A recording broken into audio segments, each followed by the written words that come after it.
Hey guys, hey! How are y'all doing today? Let me go ahead and close out some of this stuff. I wanted to get everyone in here. I was telling David my business. Okay, so for you guys that are new, my name is Raquel May David. I am your hostess with the mostest, and my co-host is Mr. David Sanchez. We were meant to be. I was telling him about my wedding ring saga. So my husband and I have been together for a few years. We've been married only for 2 years. And he bought me a ring like every couple of years, right? I guess it was to like let me know we were gonna. I call it was the quiet gift. He would buy me a ring to shut me up, but I really didn't care about getting married, y'all. That was the funny part. I didn't care. But what ended up happening is I will randomly lose a ring and then I will randomly find one of the old rings that he gave me. So I was telling David, the one that he just bought me for Christmas, it's missing. Okay, it's missing. We don't know where it's at. Hopefully I'll find it. We'll see. But I was letting him know. He said that men don't notice if the ring is missing. I feel like that some men, David, other men notice that these rings are missing. Okay, and let me tell you something. When my husband doesn't have on his ring, I'm aware. I'm aware, David. I don't play those rings. I'm joking. I don't really care. Welcome to the room, y'all. Welcome to the room. I hope that we have a great time tonight. Hey, welcome back, iPhone. I can't. Are you Gabrielle? Is it Gabrielle? I'm not quite sure. Yes, you. Is your name Gabrielle? I can't hear you. It's Sabrina. Okay, you're muted, but I can read lips. I can read lips because I'm a woman. I be reading lips, Chad. I want to know what you said. I'm joking. Welcome to the room, guys. I am your hostess with the mostest, and I'm here to make you laugh, make you get into the Dispute Panda platform, answer any major questions that you have, and make sure that you leave here as a beast in these credit streets, okay? As always, I normally give everyone about 5 minutes to get in the room. So there's already a question in the chat. So I'm going to open the floor for questions for the first 5 to 10 minutes. And then we're going to dive into the world's most advanced and effective AI-powered credit repair software. I'm going to show you how to dispute around. So when you are done with this class on today, you will have your client loaded. If you are at your computer, you'll have your client loaded. First round of letters out, and I will show you how to do the dispute round for free. And then I will be able to get you guys open the floor for questions and support from there. I saw that someone had a question. I think it's Sabrina. What question you got?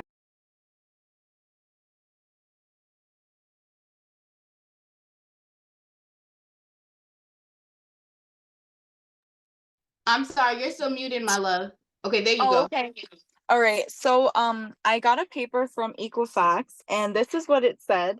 It says category 1 we need an identification. So they want a W-2 or a valid social security card. So I hope, and I wanted to ask you, is one that I have from like 2019 going to be good as long as it has my first, last name and full social?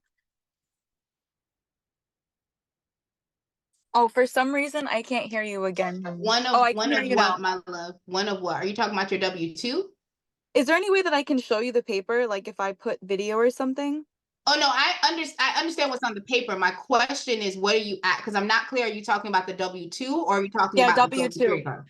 A Okay, W-2, because otherwise it's gonna take me like a long time to get it in Hawaii. So I was just talking about a W-2 from 2019, first and last name. Is that gonna be good enough for them? you can try it, but I wouldn't send that. If your ID has a valid ID on it, what No, I they're would asking for identification and it says it must contain your complete 9-digit social security number. They gave me 3 very specific options. It says So A, 1 second, my pay. love. 1 second, my love. Let me answer this Okay. question for you. W-2s do not have your full social security number. It only Well, has the last 4. So no, if they're so asking, go ahead.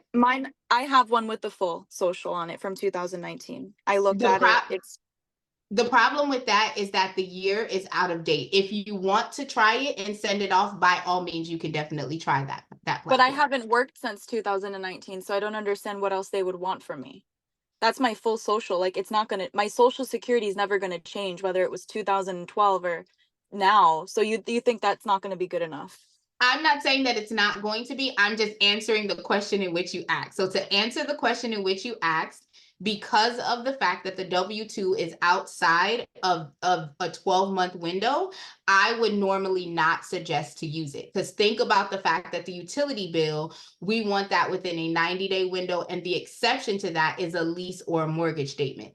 What I'm saying is, if that's the only document that you have and that documentation that you have has your full social security number, go ahead and resend the stall. I would send a stall letter with the original dispute you sent with that supporting document that you have, and see if they go ahead and respond. I personally would not send that back. What I have done in the past is send the stall letter with the Yep. valid driver's license, with a statement, whether it's a mortgage statement, a lease agreement, or something of that nature, or a bank statement. That's what I have done in the past. But if the only Okay. document you have is that W-2, then Oh, leverage it and see what they say. okay. No, so a bank statement will work as well, so long as it has my address on it. Correct. Okay, so then that was for the social security. So I think it's very specific that they're looking for a social security. So either I send that or I spend 2 weeks of my life getting a real social security card, because Right. that's how long it will take in Hawaii. The second Yeah. thing is they said current address, and it Mhm. says must in bold capital letters. It must contain driver's license. My driver's license has a different address, like we already said. Rental Mhm. lease agreement or house deed, I do not have. Pay stub with address, I absolutely do not have. Or Mhm. it says utility bill, i.e. gas, electric, water, cable, residential telephone bill with current address. If Right. I send them the AT&T, which I did the first time, it says wireless. Do you think if I blocked out everywhere where it says wireless and I send them back the same AT&T bill with my name and my address in clear as can be, that it will be good enough for them? Or do you think, because it says residential, it seems like they're being very specific. They are. So yeah. So what would you do in that situation if I don't have gas, electric, water, cable, residential, pay stub with address, rental leasing agreement, house deed, and it's not on my driver's license? What would you do in that situation? So a cell phone bill still can count as a proof of address. So if Okay, so they're just saying wireless, residential telephone bill and it doesn't even matter. Ignore them and send my telephone bill. send the documentation that you have to the capacity in which you have. I don't Okay. want you to overthink it. What the problem, No, and I'm not trying to. I sent no, them no, I everything. understand. I sent them a passport, an ID. I sent them a Mhm. bill, and still they send me this letter. So I'm like, okay, like I want to make sure that I don't have to play this game with them. I don't want to give them more leverage. I don't want to give them more ammunition. I just want to do it as diligently as I possibly Right. can. And I just wanted your best opinion for that. You know what I mean? Yeah, no, I totally get that. And what I would definitely recommend, because I can hear that it's frustrating. Um, Yeah, of course. what I would recommend in this particular case for me, if it were me, I would send out the stall letter, because your passport is a valid identifier to identify who you are. If the Right. issue that they're having, and let's be clear, the social security card is can take the place of a valid driver's license. The passport can take a place of a valid Right. driver's You license. need the social So proof of for social to me, get a passport. so Exactly. so for me, what I would do is I would not send any of those documents. I would resend the document I had with the stall letter, which is what I Yeah. explained on Monday. I would not. I understand what the letter is Would saying. not play their games, basically. Pick it up, and put it in your pocket, girl. Pick it up and put it in your pocket and go on to the store. You feel what I'm saying? Yeah. I'm not Yeah. going back and forth with you. The laws say that you have to have a valid identification. My passport is a valid ID to verify who I am. My Come cell on. phone bill is a valid Yes. form of where I live. You don't need anything else. So you Come wanting on. me to jump through hoops to do what you're supposed to do. The Come stall letter on. has the verbiage in there with the codes that says legally you're not allowed to roll me over. You ain't allowed to do me like a bad boyfriend that ain't got no job but got good stuff. Okay, you ain't allowed to do me like that. You ain't allowed to do me like a Yes. bad girlfriend that gonna come and take my check and want me to blow it all on her and spend her good bundles. You're not gonna do me like that. You get what I'm saying? Right. So for me, Right. Because me sending them that W-2 can just give them another excuse to like say something back to me. Like, let's not even give them any ammunition, any other information. It's none of their business. I gave them everything they need and just send it all over again with the stall letter. you got it. Okay, honey. Thank you so much. I You deeply are appreciate you. welcome. Thank you. You are welcome. It's my pleasure. All right, we got 5 minutes. Terrence iPhone has a question. What's is going on, Terrence iPhone? Yes, how you doing? I am Uh, wonderful. How are you, my love? good, good. Um, so I'm new. I'm assuming y'all had a class on this, or did I miss a class? Is this like something else? So we have a class every Monday, Wednesday on the basic Dispute Panda platform, and then we have a class on Thursday on the pro platform. Ooh, people coming Gotcha. in. Let's go. Let's go. Okay. So I'm new to this Dispute Panda. I've used some similar platforms before. On this with the Metro 2, you cannot use that, access that on the trial, correct? You can access everything. It's not a trial, so let me clarify. Dispute Panda, the standard platform, and the pro have exactly the same letters. They're factual and Metro 2. There is no trial. So no matter which platform you're on, you have access to everything. The Got it. only difference between the pro and the only difference between the pro and the free version is that the pro option gives you more aggressive letters because it gives you the ability to send letters to the creditors as well as to the credit bureaus. Got it. Got it. Okay. Okay. Got it. Great That was it. question. Great question. Great question. All right. All right. Well, thank you for coming in, Terrence iPhone. I hope you stick around. Stick around. Hey Juan, how are you, my love? How can I help? This is gonna be the last question, and I'm gonna jump on into some housekeepings and get started. Hello, hello. What's Hello, up, everybody? darling.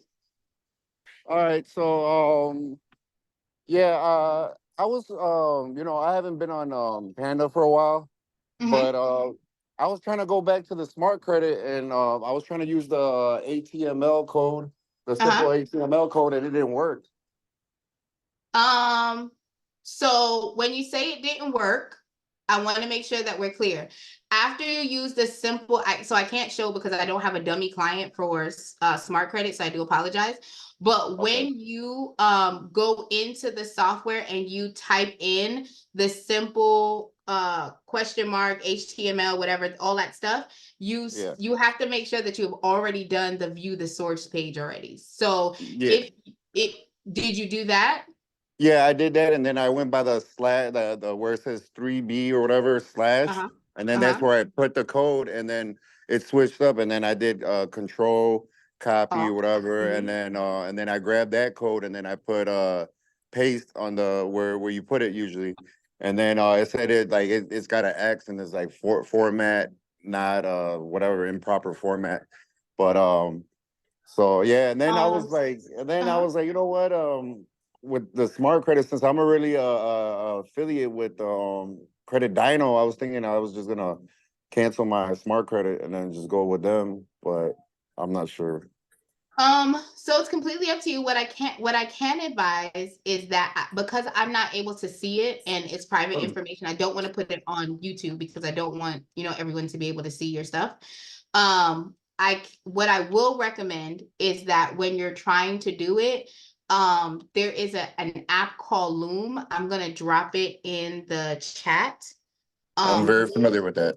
yeah, Loom is a program that I normally recommend so that when you're having an issue, you can physically record the video and send it to the back office so they can see what the hiccups are and then be able to kind of walk you through.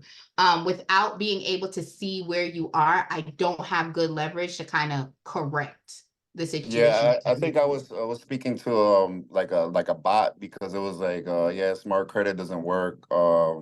They changed their code, so just go with It's Credit still, I Dino. know that I pulled a client. I pulled a client because most of my clients are credit Dino, but I still have 4 old clients that are still smart credit. And I pulled it yesterday and I literally Oh, you had a did? consultation with them and I had no issues. So that's why I would have to You see know what what? I'm you're gonna try doing. the Loom before I make a Yeah, decision. I'm gonna try the Loom. All right. Well, thank you absolutely. for your time. I gotta. I'm on my break right now, so I'm gonna No go problem. back. You have But a good day, my love. All right, you too. Before Bye-bye. you go, Yeah.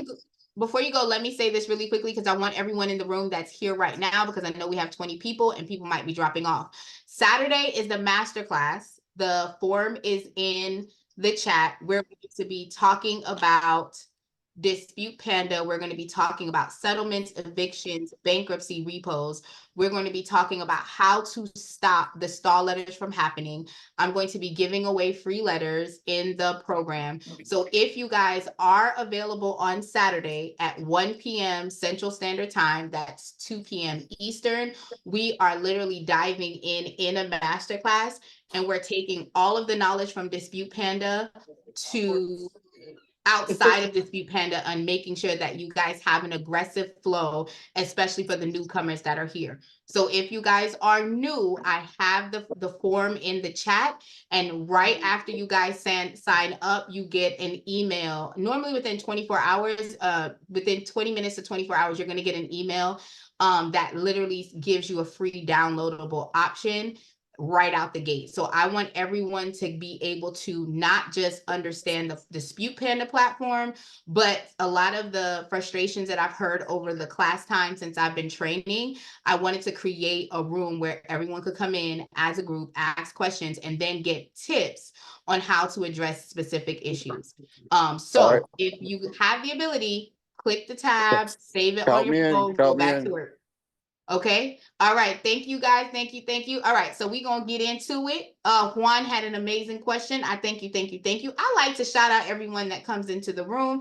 This is just something that I like to do. Will this help to get rid of credit card debt? Weaver, what are you talking about? Waiver? Sorry. Waiver LLC. What do you mean? Will what help? Are you talking about the masterclass that I have on Saturday?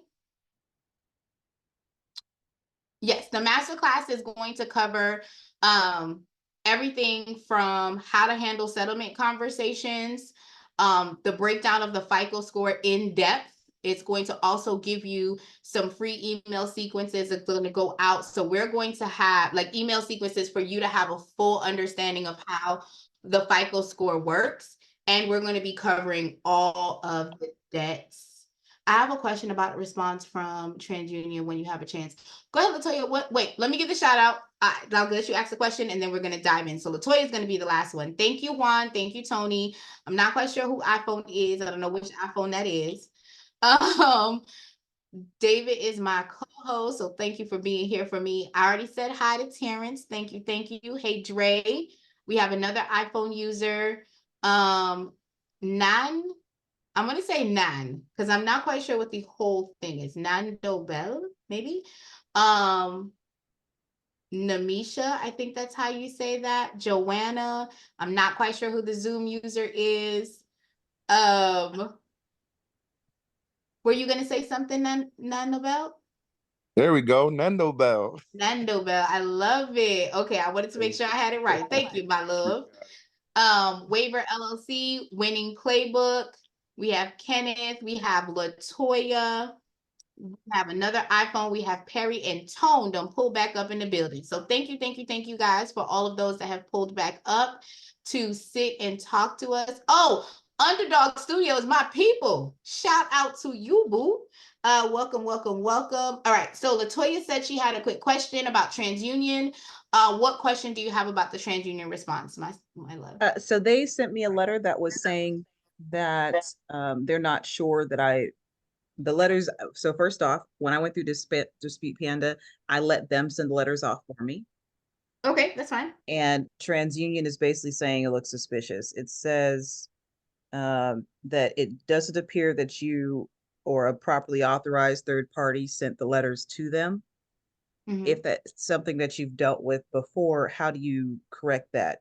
It says You for me to would go- call them or You- go online to the start dispute, but I wanted to make sure I asked you guys how you've dealt with it first.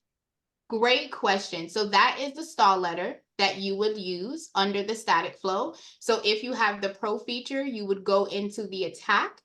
You would go to the start new letters and you would click static letters and you would click stall letter and you would put the date of the dispute that you sent out the last time. if you have the pro feature, you can upload the actual letters that were sent out to TransUnion and then go ahead and send it off. So I want to be clear that that letter goes out whether you use the system or not. If you did not pre-notify them that you were sending out the documentation, which is a step that I do teach in the masterclass. But to answer your question, now that you've gotten that letter, you don't do anything different. You would go ahead and do the stall and you would resend your original letters to TransUnion. Great question. Thank you much. My pleasure, my pleasure. Don't do anything And on what if you don't have the pro feature? If you don't have the pro feature, then you're just going to go into the actual file itself. The history will be there and you would just download. If you're going to send it yourself, you're just going to download that particular TransUnion transcript, print it out, attach the stall letters to them, and mail them. That's literally all you're doing. Thank you. My pleasure. Great question. Okay. iPhone said, I think that's Jerry. I think that's Jerry. If that's Jerry, that's a good, I like that spelling now, honey. He's trying to start his own credit repair company. Well, you came to the right place, okay? Because we're about to get into it.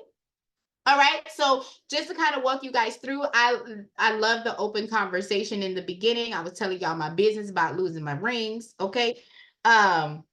We were able to have some really good dialogue on how to leverage the stall letter in the beginning. So I'm super, super excited that we had that open Q&A. We will have another open Q&A once we are done with the onboarding of the platform. We've loaded a client in and we've sent our first round of letters out. So if you guys have any questions, definitely hang tight. You can raise your hands. Periodically, I will go ahead and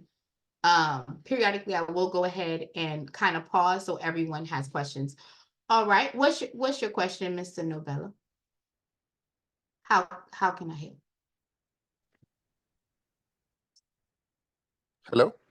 Yes, sir. How can I help? Hey, how you doing? So I just want to know, maybe I'm doing something wrong. So I disputed my friends and family. It was like 6 of us. I sent out the letters, but for everybody, it came back verified. But maybe I did something wrong. I did it through the CFPB website. Is that like, should I do that or should I send it out? So the recommendation, so hang tight. I'm going to answer that question, but I'm going to show you why that question is necessary. My question before I answer that in a few minutes is, did you dispute directly with the credit bureau before you did a CFPB complaint? No.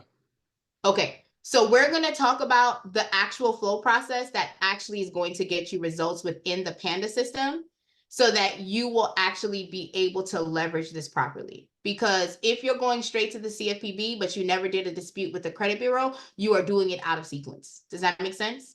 Yes. Okay. All right. So we're going to cover that on tonight's call. And the masterclass, Mr. Waiver, is going to be recorded and it will be available for resale. For anyone who books a class but is not available to be there, we will go ahead and make sure to send it to you. So those that already booked their spot and reserved their seat, you will automatically get the replay for reserving your seat. So great question. Okay, now come on, let's get into it now. We're going to get started. I like to start from the community site. The reason why I talk about the community site is because if you have questions, concerns, comments, issues, isms, and schisms, you can go to this one platform and get help. Our moderator that's normally here is JM. He is the #1 commenter in this space. And I love to see everyone interacting and asking questions and answering questions. I try to be on there, but I like to be 100%. I do have a 9 to 5 on top of coaching this class and on top of running my credit repair business as well. So your girl is out here in these streets hustling. I'm grinding. I'm not hustling. I'm not chasing a bag. I've already secured the bag. I'm just out here spreading myself out to the land. Okay. So sometimes I'm on. If you guys send me messages, I do love to communicate, help, and support. But JM, Dominique Brown, our wonderful fearless leader, and of course, the Dispute Panda support team, who is available 24 hours a day, 7 days a week, is here to help. If you guys have not yet done so, I don't want you to sleep on it. In the chat, David has dropped the link for the community. I want you guys to grab the link, go ahead and sign up. You can actually log in with your Dispute Panda profile. And if you guys do not have a profile, let me, we're going to walk through setting it up today. Wanted to go ahead and say, I like to ask this in the room. Anyone that already has a Panda, I want you to drop a Panda in the chat. Anyone that does not have a Panda account as of yet, give me any other emoji. You can give me the dancing emoji. You can get me the I'm thinking emoji. Just drop something so I know who's in the room in real time. Okay. So we got some pandas in the chat. Come on, somebody. Come on, somebody. iPhone, what question do you have, my love? Raquel is king. How you doing? Hey, my love, how are you? I'm good. So Hey, Joanna. Okay. everybody is getting these stall letters, right? Mhm. From the bureaus saying that the third party, and I never received one. Okay. So that's telling me that I probably did something different or something right.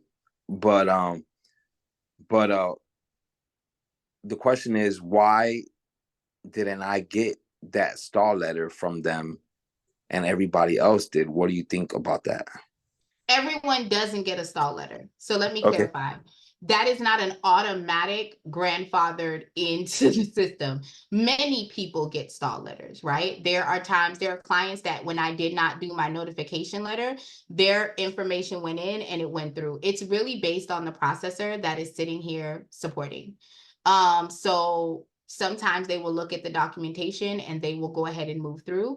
Other times they will not. There are plenty of times that the letters will go in and it will come back to you saying that it's verified and they never even contacted the actual creditor.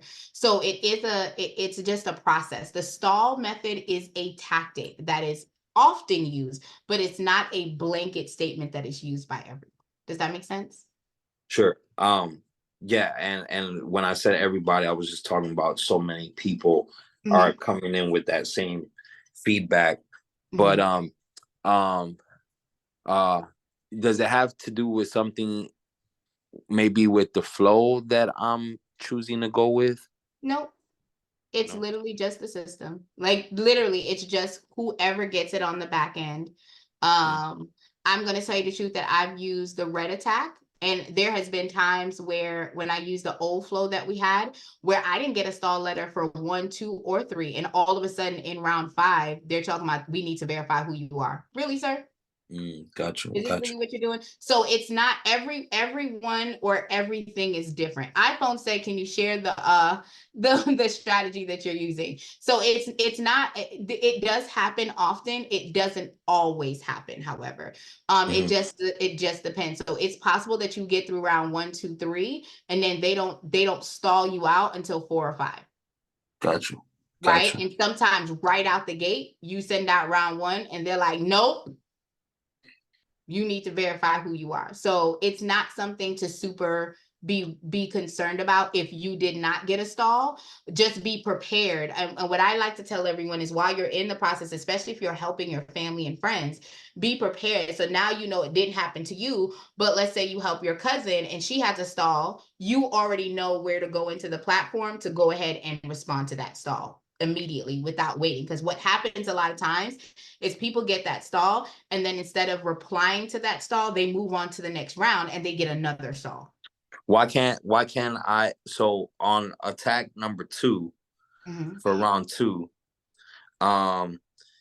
according to my flow, I gotta wait on the 36th day or something. Do I need to wait on the 36th day? Can I do it sooner?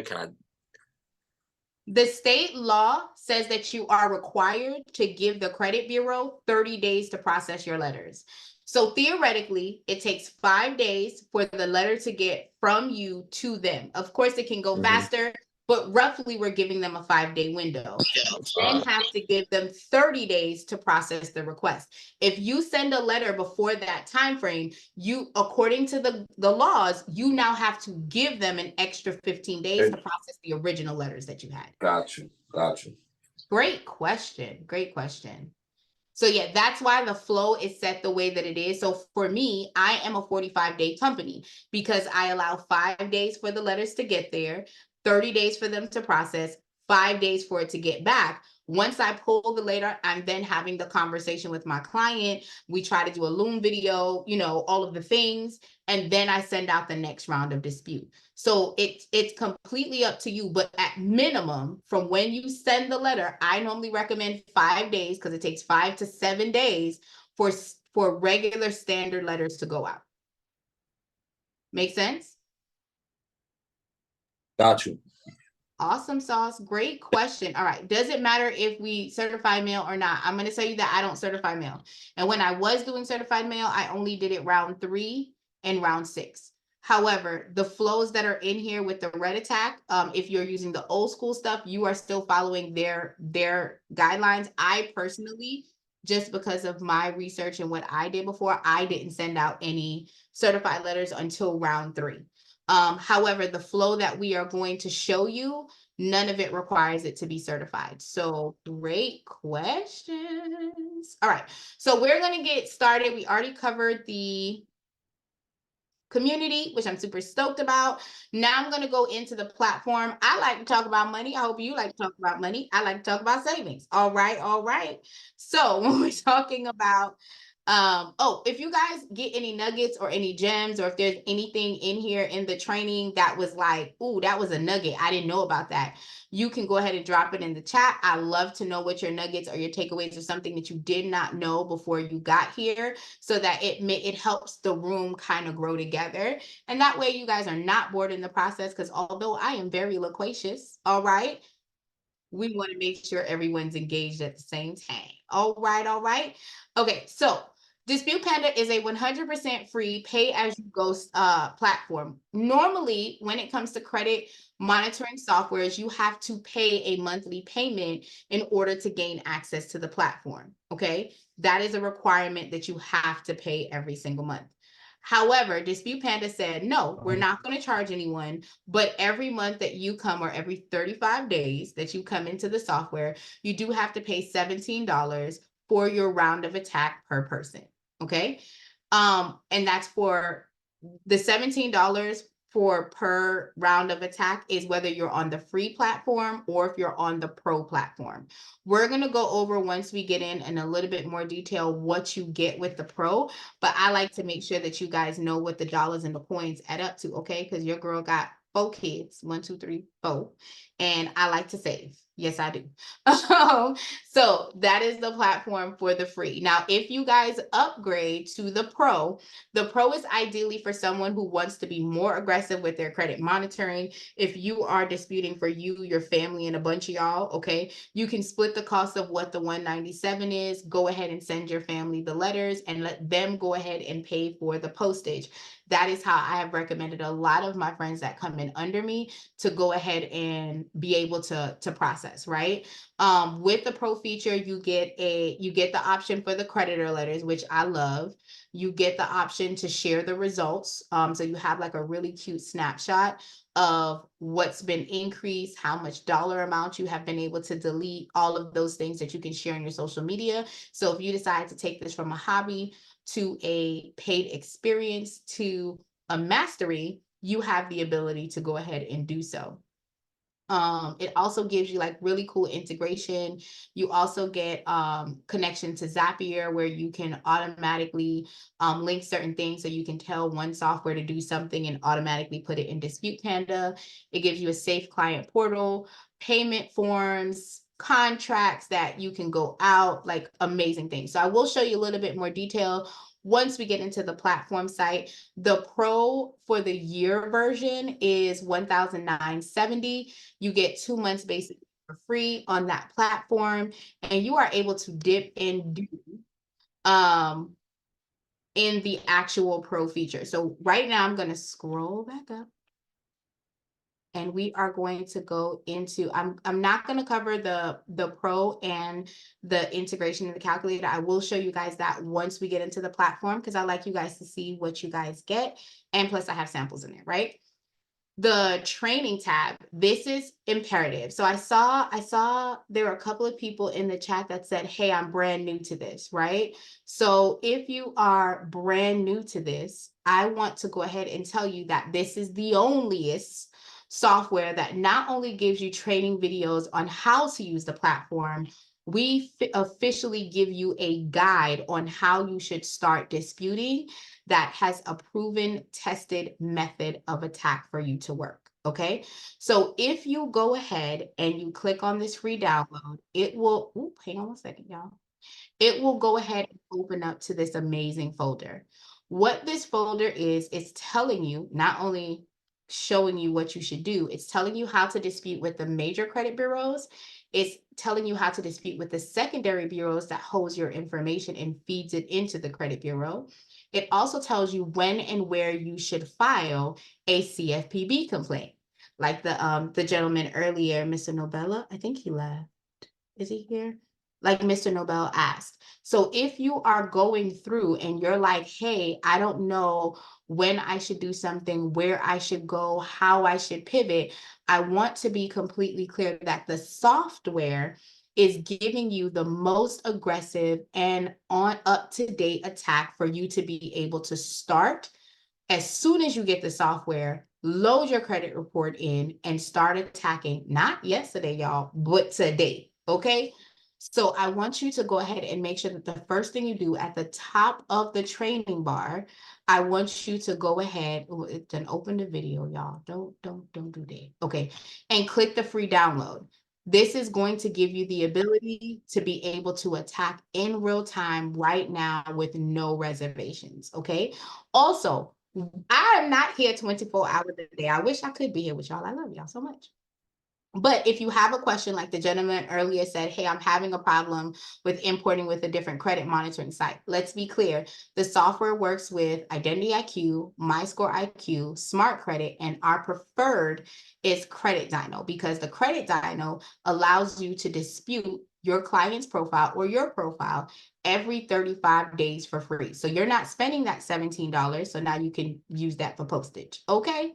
But you are able to go ahead and come here and you can watch the full training, you can watch the get started training, and this way you're able to go ahead and go through the process seamlessly without any issues, okay? And if you have issues, you can click on the contact button. Is Credit Dyno free? That is a great question. So no credit monitoring, like Smart Credit is paid, Identity IQ is paid, all of them are paid platforms. Credit Dyno, however, is $29. Yes, it's $29, I think $29.99 a month for the Credit Dyno. And once your client is using that, you get a free round of attack. So you don't pay that $17 for the attack. One of the great things that I like about Credit Dyno and the Dispute Panda is that they work together. They were created to kind of partner. So the data points, the information, all of the tracking is so in tune with each other because they were created as bread and butter. You know, I'm from Jamaica, bread and butter, water and crackers, right? But you do have to pay for it. An iPhone, I'm gonna let you ask the question in 1 second. Let me get through the contact and then I'm gonna open the floor again for questions before we sign up. As it pertains to if you need support, our Dispute Panda support team is here 24 hours a day, 7 days a week. Raquel is here Monday, Wednesdays, and Thursdays. I love y'all. But if you need help with a specific client, you can type the client's information in here. You can go ahead and plug in what the issue. I did drop the Loom link for you to go ahead and register with Loom. I like Loom because it gives you the ability to like video and screen record what's going on. It creates a link, and then when you drop the link in and that person clicks the link to watch it, it automatically alerts you that the person has seen the video. And if they want to make comments on the video, they can do it there. I use look at Loom all the time. Yes, I love me some Loom. Okay, come on, Winning Playbook. I love this feedback. I love me some Loom, and it gives you the ability to go ahead and kind of let support see what you see, so that you're not doing it bare-eyed, I guess is the best way for me to say it. Like you're typing it out. They can literally see, okay, this is where the hiccup is, this is where the problem is, and get the support that you need. If you have general questions like, yo, I want to be a part of your press, I want to have a press conference with you, I want to have a partnership with you, I want to be a part of the beta test squad, go ahead, send a message, okay? The Dispute Panda support team will go ahead in the back office, send it to the correct person, and then they will be able to contact you to go over any questions that you have that is not client specific. So I definitely love the idea of signing up for the beta test team, so y'all know what it is, what it does, and what it doesn't, okay? So again, our Dispute Panda team is here 24 hours a day, 7 days a week. All right, I saw that iPhone had a question before I jump into the onboarding of the sign up. What question do you have today, iPhone? Hi, so wow, what was my question? Oh my gosh, are you joking? Oh my God, give me 30 seconds. If not, you can just continue and I'll ask at the end. No problem, no problem. If you remember, just go ahead and be like, Raquel, I remember. Listen, I got a 42-year-old brain, y'all. I understand, okay? If we don't have it. Wow, like I was listening so I was so immersed in what you were saying, I forgot about my question completely. All right, we're just gonna have to wait until the end until I remember. I'm so sorry. No problem, no problem. I appreciate you being on here, honey. Okay, so what I wanted to go ahead and cover is that this AI software is amazing. Like I have been doing credit repair on and off for 19 years. I like to tell the truth about softwares that I've been in. A lot of the softwares you get like a challenge and it doesn't teach you how to dispute, and then there's no real like community, in my opinion. Again, I'm just me, on how to maneuver in this credit space, right? And you're paying for the platform. So I'm able to come in here. When you have the credit dyno, it's a one-click import. So when you're using the other credit monitoring sites, you do have to log into their site, refresh the credit report, and then pull it back in into the software before you can move forward. But this software allows me to generate my letters, get everything done. And not only that, my daughter can literally generate my letters in less than 5 minutes. Okay. My daughter does do my admin stuff as far as processing my letters, and she can let me tell you, it takes a lot less time to process the letters than it does to mail them. So she complains about the mail. Go ahead. What was your question, Sabrina? I'm not interrupting you. No, go ahead. What was your question? Okay, so I remember. Okay, do you remember how I told you that there's only really one negative detrimental mark on my my whole credit report? It's not a bankruptcy. It's not anything serious. No, nothing. No collections. I closed a bank account with zero, like I owed nothing, and then it's marked on my account as being very negative with First Hawaiian Bank. So I don't know if I mentioned that to you the last time. So I wanted to know from your perspective, when you're doing these disputes, do you think that I would get better success if I was zeroing in and the only account that I was disputing was a negative account on my report? Or would you, the reason why I maximized and leveraged, like I pay, like you said, $17 a round. So I did all the hard inquiries. I did old accounts that I didn't want there anymore. Like I kind of got carried away. Do you think that there's a lower probability, or that reduces the chance or probability that the only one thing that I really removed, like really quintessential, that I get that one thing removed? Do you think that that takes attention away from it? And if you were me, you would only dispute that one account? Or do you think because I'm paying so much money, I'm doing the postage? I know you say you don't do certified. I do certified just to have proof of the you know what I'm talking about. But anyway, basically, like, do you think that if I'm paying all that money, I'm paying $17 a round, I might as well do it all encompassingly, like get as much taken off as I possibly can, like those hard inquiries. If you were me, would you only just be focusing on that one negative account, or would you do everything that I want to be removed, like hard inquiries, for example? So let me be clear. The hard inquiries are not, to answer your question, I maximize on every single client. So personally, I would not be only sending off a letter for just one specific thing. I would be Come on. including every single thing that can be disputed. Now, let me be clear. You may be laser focused to one thing, but if the system is picking up other issues, then those other issues should be addressed. What I would Well, tell you, here's a question with the Panda, because it's the platform that you're representing. When you go to do a dispute, you know, when it gives you that red outline, it like will outline an account with Dispute Panda. Is that giving you that red outline to kind of highlight and show you, hey, this is a derogatory mark on your credit correct? report? What that means? Okay, Correct. I understand. Yeah.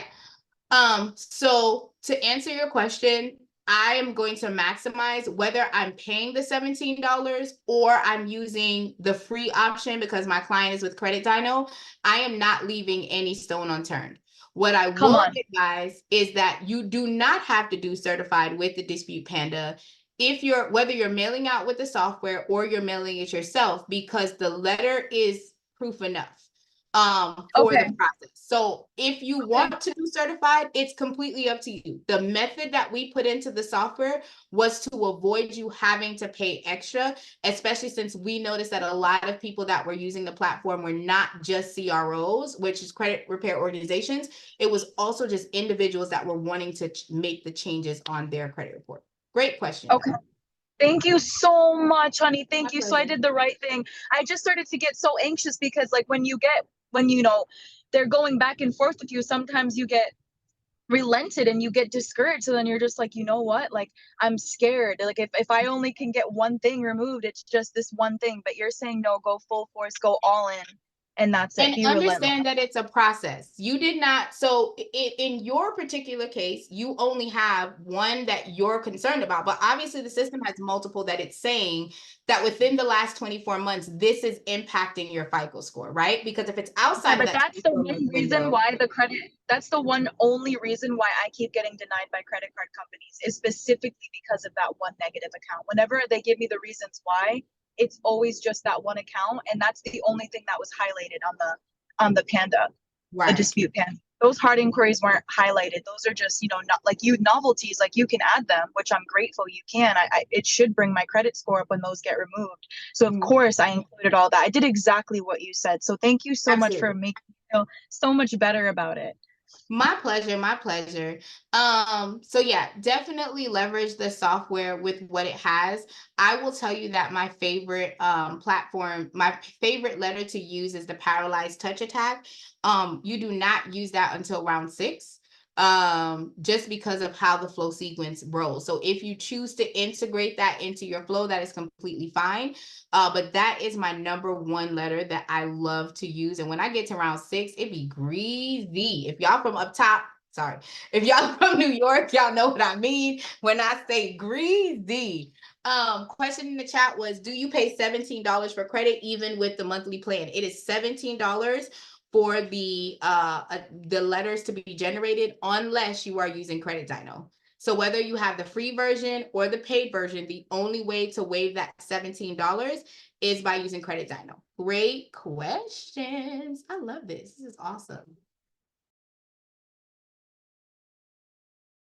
So sorry. I have a 6-year-old that wanted some attention. All right. So when you are setting up the platform, if you are leveraging the platform as the owner, and you are also leveraging the platform as a user, I want to point out that you need to have two separate emails. So one email is going to be used to log in the platform so that you are able to send out letters for your mom, your dad, your brother, your clients, right? And then there's another email. If you are adding yourself in today, I want you to know that you need to have two separate emails. So remember which email you're going to use as the business, as owning the platform, and then remember which email you're going to use as the customer. The customer is never going to log in. So that's why I want you to kind of have the differentiation.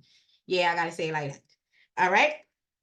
So now we are going to go ahead and plug in our information as the owner of the platform. No, did I do that last week? No, I don't think so. Find out at gmail.com. And then you're going to put your phone number. Now, if you have this as a business, you're going to put your business name. If you do not, skip it. The system will automatically systemically place the company name as your name. So nothing to be concerned about if you do not have a business name right now.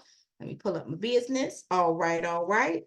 And then we're going to put the password in. So the email that you used here is going to be your username to log into the platform. Okay, guys?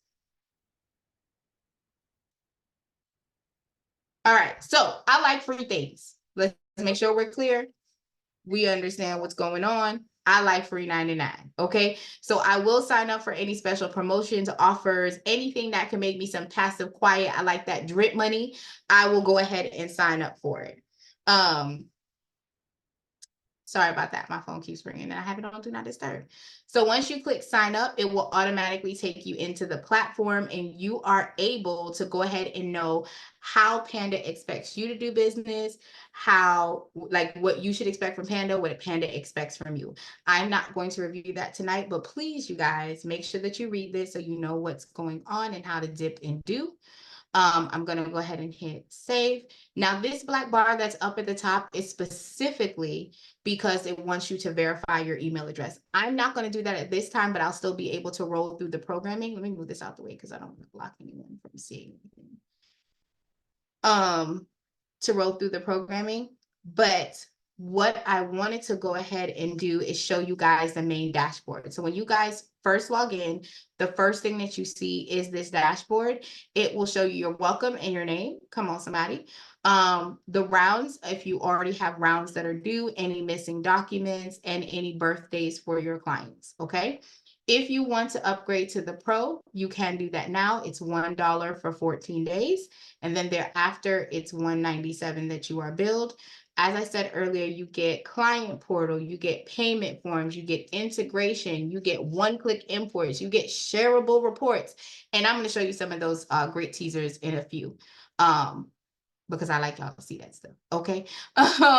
If you want to have quiet money, like I said, you have the ability to go ahead and actually sign up to be an affiliate for Credit Dino. You can get up to $22 for the referral, but it's normally an $8 payout per person. So every client that signs up for credit monitoring under your link that you generate, you have the ability to go ahead and actually get paid out for every person that signs up. So on top of the Credit Dino making the dispute letters for free, you're also making affiliate money. So you can have this like every 30 days, you can make a post about how you are going to check your credit, or hey, if you haven't checked your credit, this is where you need to go. So you're able to really dive in and make sure that people are aware of where their credit needs to be. Remember, there's going to be Memorial Day sales that are coming up. There's going to be Valentine's Day sale. Like, hey, do you have the credit to get her that Zales ring or that K Jewelers ring, right? If not, pull up on me. Let's work on it so that by the time the middle of the year come, you can afford it and you can put your credit monitor link, right? Does the Pro version have a processing fee when taking payments? Your processing fee is specifically connected through your gateway person. Pro doesn't take any fees from you. So whatever your merchant service is charging you is what you're going to be charging, nothing more. Great question, Chris. And I hope I answered your question, Courtney. Yeah, everyone pays that $17 unless they have the Pro. Okay, great questions. All right, cool. So now we're going to break down all of the sides tabs that we have here. And then we're going to take a brief Q&A session, and then we're going to load our person in and go ahead and go through the first round of disputes. Okay. If you are looking to get client support, you want to go ahead and click on the top. You do have to put in 3 characters to locate the client. The other option is you can click on the client tab. You can click on active to see your active client list. You can click on inactive. And if you are coming from another credit monitor software, you can click on imports and you can import the CSV file. Why did I say CFPB? Sorry. For them. If you are having a hard time, again, our wonderful 24/7 customer service team is here. You can send the CSV file to them and they will go ahead and import it to you if you're leaving one software to come over here. If you are looking to load a new client, you would come here and upload the client's information, and we're going to do that in a moment. When it comes to this platform, if you need to see a client, it tells you the status that they're in, when you added them, the date you sent the last round. If you have anything missing, all of those good details are on there, okay? In the letter tab, you'll be able to see the client, the letters that were sent out. And one of the things that I truly love is that it gives you the guide on how the letters are mailed throughout the system. So the system basically mails letters Monday through Friday, 12 p.m. PST time. Okay. So if you are sending out letters same day, as long as it's before 12 p.m., it will go out same day PST time. If it's after 12 p.m., it's going out the next business day. So I don't want you to be frustrated or have to look anywhere else. Really and truly, what happens is with the software, if you do choose like certified mail, you don't have to go to USPS to see it. You can come right here and you can see all the information in one platform at one time. Okay. But you're able to click this eye and it will open up the information for your client. And if there's a tracking number, you'll be able to see that information as well. The inbox is a pro feature where you can have dialogue with your clients in real time. I definitely love that feature that's there. And this way, if they want to ask a question and they're like, hey, I don't know what to do, you have the ability to go ahead and see what's going on. Waiver LLC said, I sent letters 8 days ago. When should I expect a response back? So again, the credit bureau has 30 days to respond to your letters. Some people get responses back as quickly as 5 days, 7 days, 10 days. There's not an average, but the credit bureau has 30 days to work your letters and then respond to your request. That's why our flow that we have physically tells you every 35 days you're coming back in, you're pulling the updated report, and then you're sending your next round of letters out. Great question. Hey, Raquel, I have a question in regards to the system add-ons in progress. When you get a chance after explaining this part to everyone, I don't know, what are you talking about, Mr. Wayne? Can you hear me? Yeah, I can hear you. Oh, awesome. Okay, I just wanted to make sure. So a question on the new attack flow that you have, obviously they have it listed as to when you send it. So one of the add-ons I was curious about is really a two-part. And again, I didn't know if this would be the time to ask this question or to pass along the question, but are they planning on putting into a calendar alert on this? Because obviously, if let's say we put in a client and we send out round 1 and round 2 is due in 35 days, we send the next one in 70 days, to be able to log in, set up the dates of the next response. And then let's say you come in a month from now and you say, oh, I have John, Mary, and Bob, who we have to do round 2, as opposed to just, setting up Google Calendar and alerting yourself that way, having it within the system itself. That's a question that I had. I didn't know if that was something being looked into. So right now, what we have is the date that the last round was sent. So it does track and tell you, like, you're at day 25, you're at day 37, so and so, like that. What I would recommend, if with the idea that you have, send that idea to the back office, because that's a simple input that they may be able to do that request. I'm not quite sure if they'd be able to launch it right away, but if that's something that you're interested in, is not for it to say the last time the round was said, but maybe for you to get an update that says this is when the next round is due. Right. Then I would say just send that to the back office. Yeah, because I know that you had said at one of the calls that I listened to, like on the playback, where it mentioned that you guys are working on a sort of the CRM portion, but obviously taking your time and back testing. Another question I had is, did anyone ever mention, like, when you're inputting a new client, to have a little button that says spouse, that you can actually put 2 in for 1? Or when I'm looking at, let's say, John Smith, Where it and I links you want to, back to the other client. yeah, just No. like, you know, a one click to be able to switch right over to the spouse. No, that is a recommendation I had. I would definitely recommend you put that recommendation in as well. I will Because say that most of both of us, us agreed. yeah, so that way it could be like, see, it's more than one person saying that they want that. Come on now. I Yeah. definitely, because even though you still have to have two profiles, I agree with you that it's easier if you have a link, because it will alert you, like when you're doing John, make sure you do Sarah's. You know what I Yeah, no, mean? So I like that. I like I that. totally agree, because yeah, I mean, I have a bunch of little notes, but they're all discombobulated, so I'll have to formulate it and jump back and visit you some other time. But I've been at this for quite a while. I like what I'm seeing, and it was just, I'm really just curious about implementing that CRM just to make it just A little completely bit more badass. cohesive. Absolutely. Yeah. I always say, when you have good ideas, please send it to back office. That doesn't mean it's going to go in live, but at least your request will be there. Sure. And if a multitude, okay, of people are asking the same thing, that will Right. push the developers to say, okay, this is something that's asked for a lot. Plus, I always go to Dominique and kind of like tell him, like, hey, this is what they say that they're interested in. So now I can go back and see, it wasn't just me. It wasn't just me. Wayne wanted it too. So, Yeah.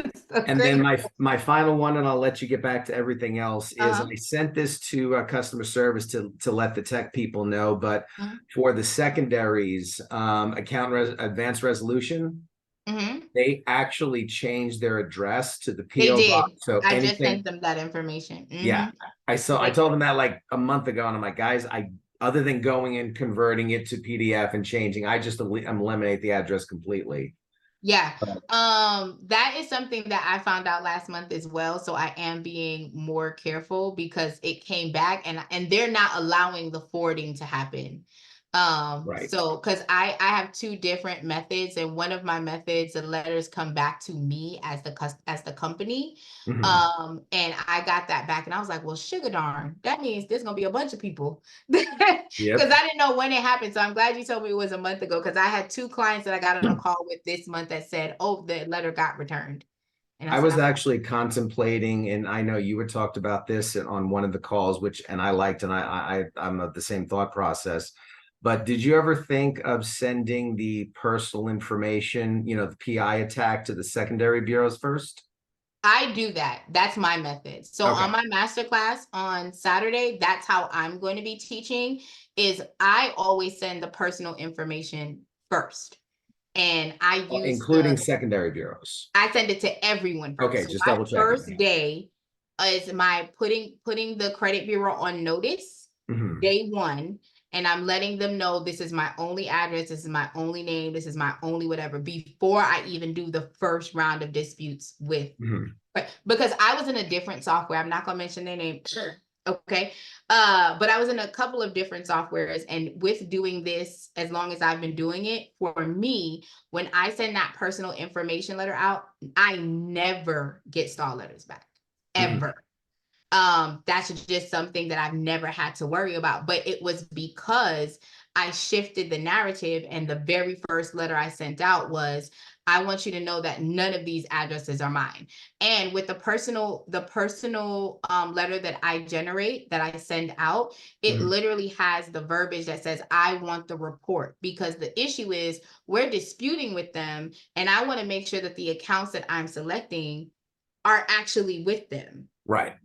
Right. Yeah, and I think a a lot of Credco times, or another one sends something back going, we don't have this information, because obviously each bureau of the has different secondaries stuff. go for specific targets. Or should I say collections and data and stuff. Yeah. But, okay. So yeah, those are great questions. And I'm so glad that you said what I said, because now we're on the same team. Okay, so send that into support. I will bet you I'm on the same page as you on a couple of different things, but I just started listening to these calls. But I will shut up for now. I'll make my list later, and this way you can continue with everyone else. Because again, I've been at this for a shade over 20 years. Oh, come on, somebody. You older Yeah, than that's me. why I like that's why I got the picture blocked, so you can't see how old I am. I can't. Okay, show them, honey, because it's called season. Okay, that's what living is supposed to look like. You season like a good old piece of chicken. That's okay. But thanks, Wade, and I appreciate you jumping in.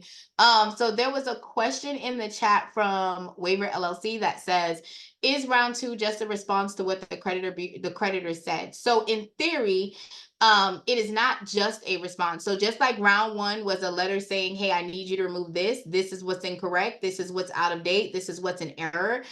Depending on the letter that you choose and the verbiage that the AI software picks, that information is going to be different. So you have multiple rounds, because just because you send one letter doesn't mean that the information is going to be removed, edited, deleted, updated to positive or not. So you do have to do a series of letters. So the flow gives you a full 12 months of disputing tactics for you to go ahead and get support.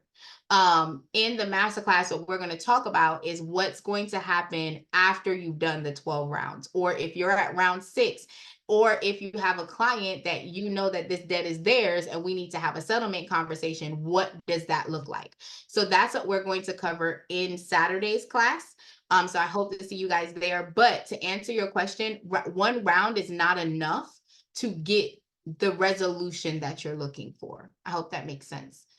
If you have another question, definitely let me know. Hey, Perry, what question do you have? Hi, how are you? Can you hear me? I'm wonderful. Yes, I can hear you loud and clear. Okay, great. So for one of my clients, I got something back from TransUnion, talking about like it must be a stall letter about something about credit clinic and this and this and that.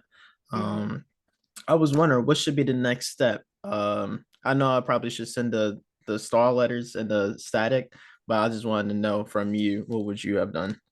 So you got a letter from the creditor or from the credit bureau? Bureau from TransUnion. Okay, and it's a stall letter. Yeah, it says how do I do it? It say, what can I sum it up? It just say, if you're working on with a third party, such as a credit repair company or a credit clinic, they have to identify themselves in their communications to us and all that. Yeah. Yeah. So it's a stall letter. So you just Yeah. send a stall letter and you resend the original request that you have. Okay. And do I have to wait that 35 days, or I can send it? You know how No, we you're have. going to send, since they just responded to you with a stall, you're sending out the information tomorrow. Okay, just to TransUnion, right? Not the others. Yes, Only correct. You got it. You only responded to who responded to you, my love. Okay. Great question. And I'll do that myself. I can't do that in I could upload my old round with the stall letter in dispute, right? If you have the pro, yes. Okay. If you do not have the pro, you'll have to print the letter and then print the stall and then mail it off together. Okay. Thank you. My pleasure. Great questions. Great questions. All right. All right. All right. All right. Why do I have Andre 3000 in my head, y'all? That's what we're going to listen to. Okay. So the next tab that is here. Oh, wait, I'm sorry. There was one more person. iPhone. iPhone, did you have a question, my love? I don't know which iPhone it is. I think it's still Sabrina. Yes, I'm at the post office right now, and I just received another letter from the Credco. It's a third party, and they requested that I provide my full social, my full name, and then just a document with proof of address. And they said bank statement, cell phone bill is fine. Should I do that for them? Yes. Okay, thank you. You're That's all. welcome. Anytime. All right, so we are going to jump into the reports. The reports that are here, this is a sample of what it looks like when you have the pro. When you don't have the pro, is what it looks like. All right, so when you don't have the pro, you're not able to see this, but when you have the pro, it tracks your success. So it tracks for the last month. It can track for the last 7 days of what you've been able to get disputed. And what I like about this is a lot of people focus on the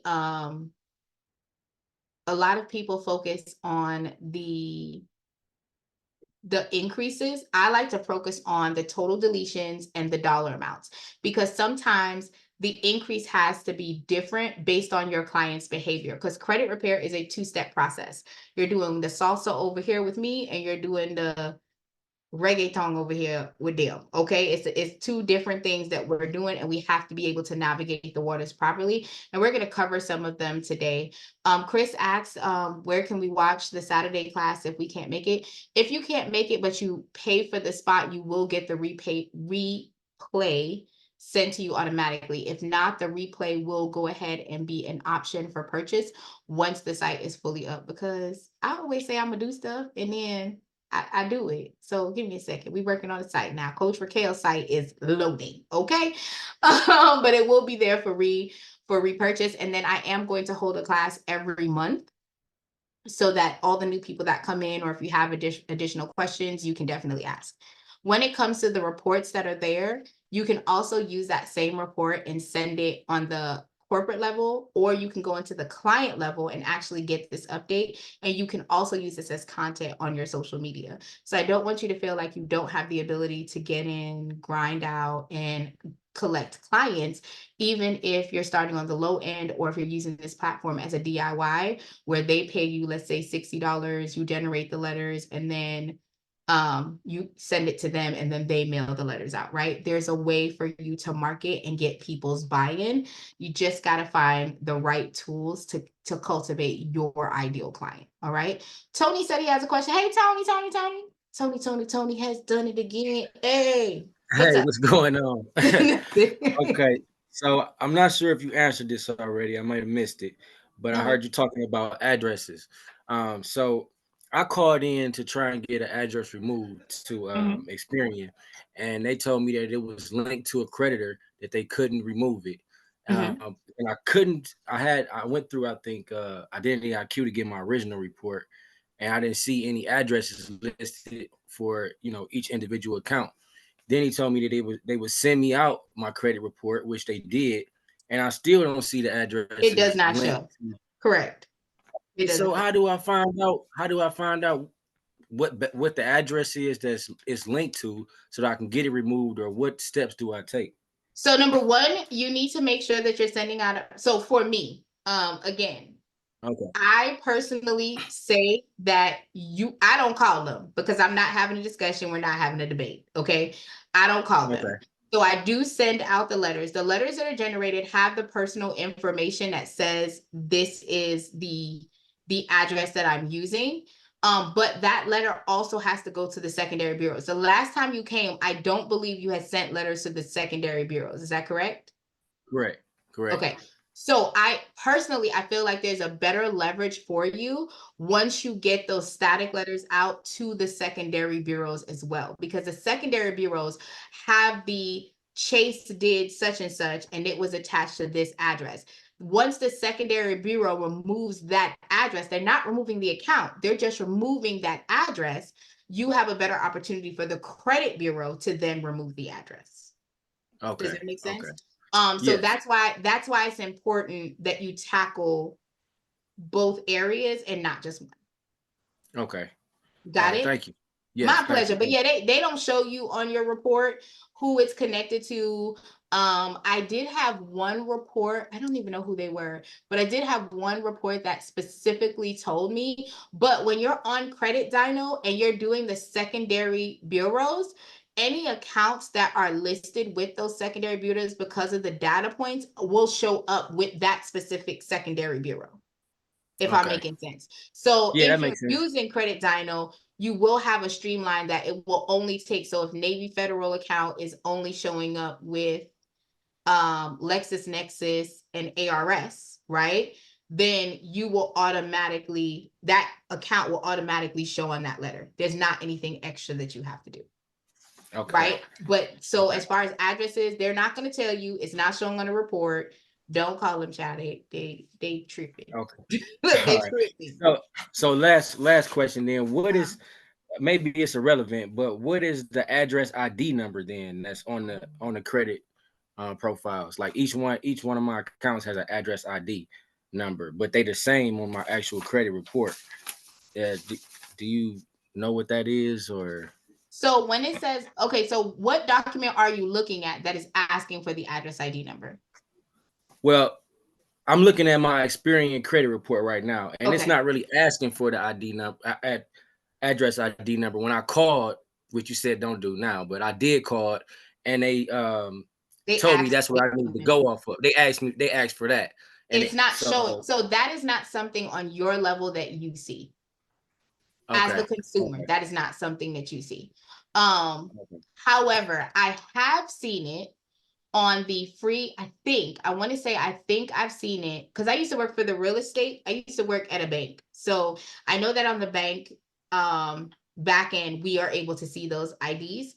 But I think if you get your free annual credit report, I believe it may show up on that report because that report doesn't give you a credit score. It just gives you your full report. So you're able Okay. to see all of the addresses and you're able to see like when it was added, how long it's been there, like those types of things.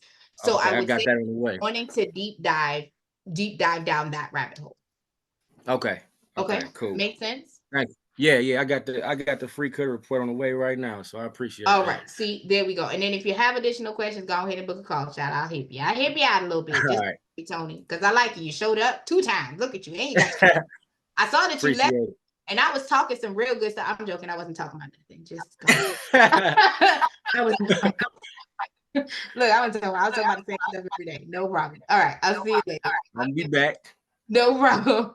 All right. So the subscription tab is it also a pro feature. That's where you can do your payment form, your onboarding forms, all of those types of things, so that if you want someone to be able to fill out a form, automatically go in the system and kind of automate it, that is the option there. And you can have different plans available for you to leverage. Okay. Of course, we have our training and we have our contact us tab. Come on, somebody that's still in here. So if you in here, you like, I'm lost for the sauce, click the button. It's going to take you right back to training for you to get what? Some training. And it's going to take you to customer service if you need additional support. Give me 1 second, iPhone. Let me get through the settings and then I'm going to open the floor before I go ahead and load the client in. So please write down your question just in case you forget it. Okay.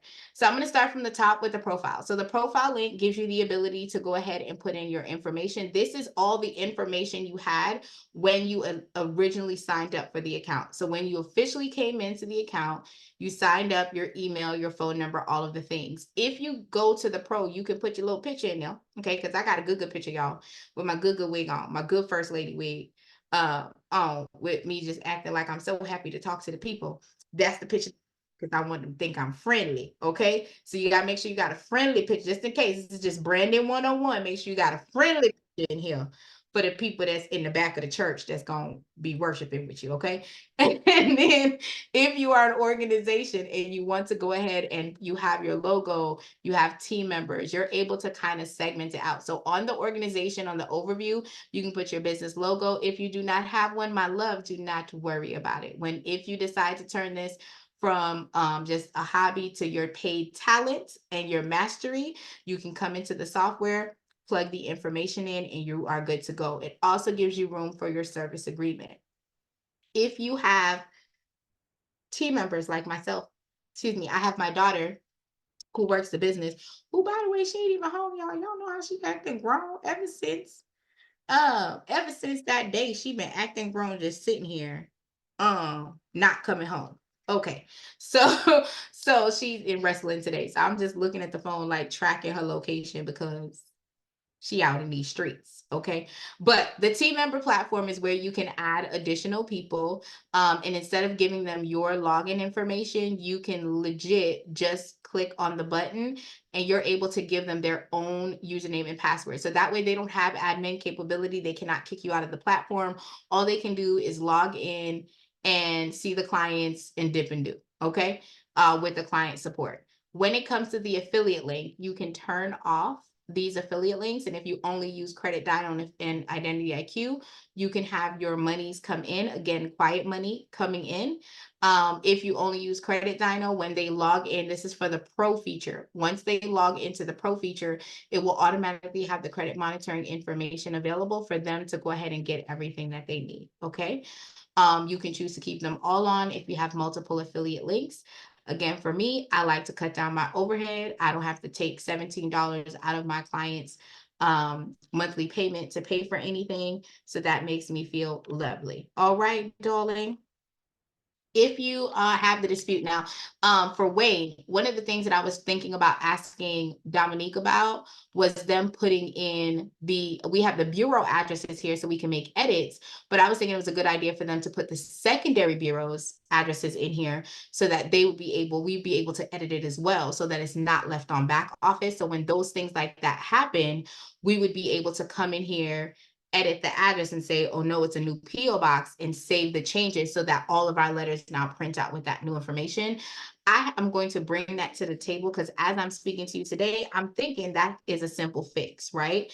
So that back office doesn't necessarily need to tackle it, but we can alert them and we can make the adjustments accordingly. The billing tab, if you are on the billing tab, you have the ability to go ahead and of course upgrade. But one of the things that I like to point out is the payment method. You can add your payment method in here so that you can purchase credits. You earn credits or free attacks when the client uses Credit Dino, or I'm going to show you that we have a referral link. If you do the referral, you earn credits there as well, right? However, if you do not have any earned credits in your software, you do have to purchase them. So you can purchase them standard, where you go ahead and purchase them in bulk, or you can do a subscribe and save. So for all of you guys that are here doing it for yourself, you can do a subscribe and save and you get 50% more. They bill you when I say the system bills you every 30 days. Every 30 days for the $20 and you'll get $30, or bill you $60 and you get $90. So either one will work for you. The only card information that should be in the system is the user's card information. No one else. So if you're doing this for your mom, your dad, your cousin, you're probably not going to be able to do the subscribe and save, or you can choose to keep the subscribe and save on and then just purchase credits if your family members are not using Credit Dino as a software. Does that make sense? Clear like mud? Let me know. The invoice tab is where you can see your invoices for your clients, your Panda Pro invoices, and any statements you have. Your activity tab is where you can see the attacks, the mailing, and any attack credits that you have. Now, I want to be clear that the attack credits are individual based, which means if Roger has Credit Dino, Roger would get a free round of attack every 35 days. Roger cannot give his attack to Susie. It ain't Susie's attack. Susie needs to go ahead and apply for Credit Dino and get her own stuff so she can dip and do. All right, all right, all right. In my tablet, the brown voice. All right. Now, for integration, the integration is an app that allows you to use Zapier, and this is a pro additive that you're able to leverage. And we'll cover that more on the pro night. Now, soft money. You know, I always talk about soft money. We are going to launch where if you want to refer Dispute Panda to other people for them to do their own thing in the software and be able to dispute, you want to go ahead and sign up, because once that goes live, you will automatically have a code to go ahead and do that with. And then once it goes live, you'll be able to tell it to your real estate investors. So if y'all are looking to buy a home and your realtor is like, oh, my pipeline is backed up because I have a lot of people that can't close with credit repair, you can go ahead and give them this platform and they can start doing disputes for their clients that are not able to qualify for closing up a home right now. Okay, so I definitely want to give you that. Okay, so I see some questions in the chat. We have covered this. So before we dive into putting me as an imaginary client in the system, iPhone, what question did you have? I think that's still Sabrina who has a question. What question do you have, my love? Oh my gosh, first of all, you have me dying over it. You have me dying over here with everything, like your wig and everything in the worship. I'm just saying, my first lady wig is popping. I need to pop. Go ahead and check out my social media. I'm telling you, my first lady wig. Oh, now I know the Lord and I know the Bible. I know the Old Testament and the New. Okay, with my good church hair. But go ahead. I'm sorry. My church hair, my long broom lashes. Don't judge my life, y'all. Don't judge. Couldn't breathe. Like, okay.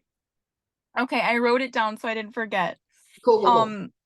Okay, so do the third parties matter? Like, for example, if I'm disputing these and let's say Experian, TransUnion, and Equifax, and then it gets kind of dissolved, does it, like, if these third parties still retain that information, they'll continuously report it to the three main credit bureaus? Like, how They can. serious do we need to take the third parties as much as, like, how serious do we need to take them, basically? The reason why they're in the flow is because you need to take them seriously. Oh my gosh, that's insane. So you're not just combating three main credit bureaus. I have to respond, let's say all of the third parties. And I think there's maybe, I don't know, 8 listed.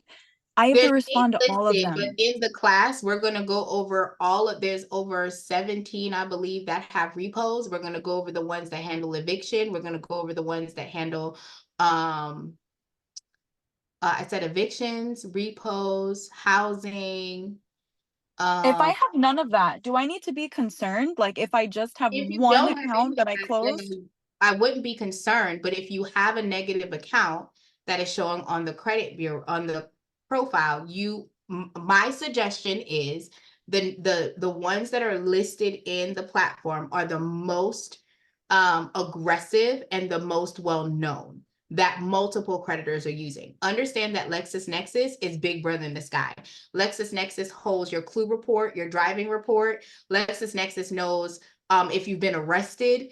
I help people try to get bankruptcies sealed, try to get arrest seals, and there are different third-party companies that hold that information as well.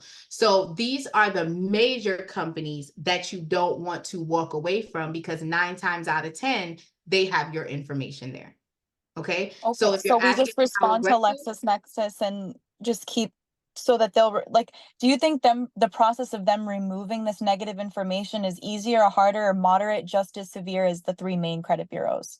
it depends. So again, credit repair is not, I want to explain that credit repair is not a science of like making a cake, where like if you make the cake and you take out the baking soda, you know without a shadow of a doubt what that cake is going to look like, versus if you add baking soda, right?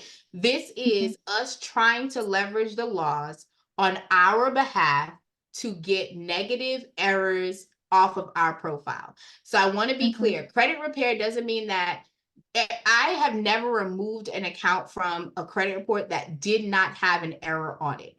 If I got it removed, it was either outdated, there was an error on it, there was something that was creating a problem that was not following the federal law. You follow what I'm saying? The Of same course. rules apply to the secondary bureaus. So if you are only focusing on the 3 major credit bureaus and you're not focusing on the secondary, you're leaving yourself exposed to where you could potentially have a problem and that account still shows up on your profile. Does that make sense? Okay, so like, for example, when something gets reinstated, that's most likely because you disputed it with the three main and then you let the third parties linger and then they continue to report that negative information to the credit bureau. That is possible, or that the credit bureau checked their internal database and verified that that information was accurate and the date that it was reported. Because sometimes they don't go to the third party. Sometimes they don't even go to the original creditor, right? They're just using their internal software, the eOscar software, to go ahead and check to see if this is valid. That is why we designed the software. And when I say we, I try to make it seem like it's me, y'all. Okay, I was talking to Dominique. It wasn't. But that's why they created letters to go to the creditors as well, so that it can be more impactful and more aggressive. Okay, so then let's say that the information comes back verified. That's not the final straw. Then you can at least challenge and say, well, I want the evidence of the full research, the full report that you did to find out that this is verified. Most of the time they won't go out of their way to do that investigation or that research. And then they'll just take it off, hopefully, because they're Sometimes, and okay. that's why we have creditor letters, and that's why we have regular standard dispute letters. And that's why we're teaching you how to do it with not just the credit bureaus, but with the third-party verifiers. Great. Okay, crazy. So crazy. Okay, so how much is it for the reservation for the Saturday for the master? Saturday's masterclass is $97. Okay, and where can I do that? I will drop the link in a second again for you guys to get it. Great questions. Thank you, honey. Yeah, so usually when the information comes back verified, is that like a really like treacherous kind of slope So to one go second, down. I need to ask this question before I continue. Are you using the free version or are you using the pro version? I'm not sure, but I got a charge on my account for 40 something dollars from Panda. So I think I signed up for something. No? How much is the pro? The pro is $197 a month. Okay, no, then I don't have the pro. So the reason why I'm asking that question, the reason why I asked that question, just for everyone that's in the room, is because, well, let me ask another question before I answer that. Second question is, what round of attack are you in? Technically, the first. So Technically. these questions right now, just to be transparent, is not even a level of concern. Okay. Like I would not, and that's why we give you 12 full months, because we know that the process is not going to be easy. The reason why we created the pro was because of the fact that we knew, because we have had people call in, and when I say we, like me as a CRO owner, I have had my clients physically call in and be told that no letters were sent or the disputes didn't have any information. And now that we have the pro version that sends the letters to the actual creditors, it's an extra layer of, you can't play in my face and say that you use your external software. Now I have the letter to the creditor for them to validate the debt. And that includes third-party verifiers. And I have gotten letters back from that third-party verifier that they could not validate the debt because what they purchased wasn't enough to be validated, or Incredible. have a valid license in my client state to even be able to be collecting from them, right? So at level one, think about this as levels. You're at level one. I would not be necessarily concerned until you are level 6 or higher. I'm just trying to be as diligent as possible and to just be on point as possible. I've already invested like over $200. I know that you said I shouldn't, but doing everything certified, doing everything notarized, like I just tried to do my absolute best but from this point forward, I'm not doing any of that. I'm not doing certified. I'm not doing notarized, but the not just Experian, Equifax, and TransUnion I need to take seriously. All of the third-party letters. So I'm basically communicating and responding to like 13 different people right now. That's just for me to understand that that's the dedication that it takes, that I need to freaking juggle that and actually go forward with doing that. So I understand. Yep. Great. I love that. Okay. Great questions, y'all.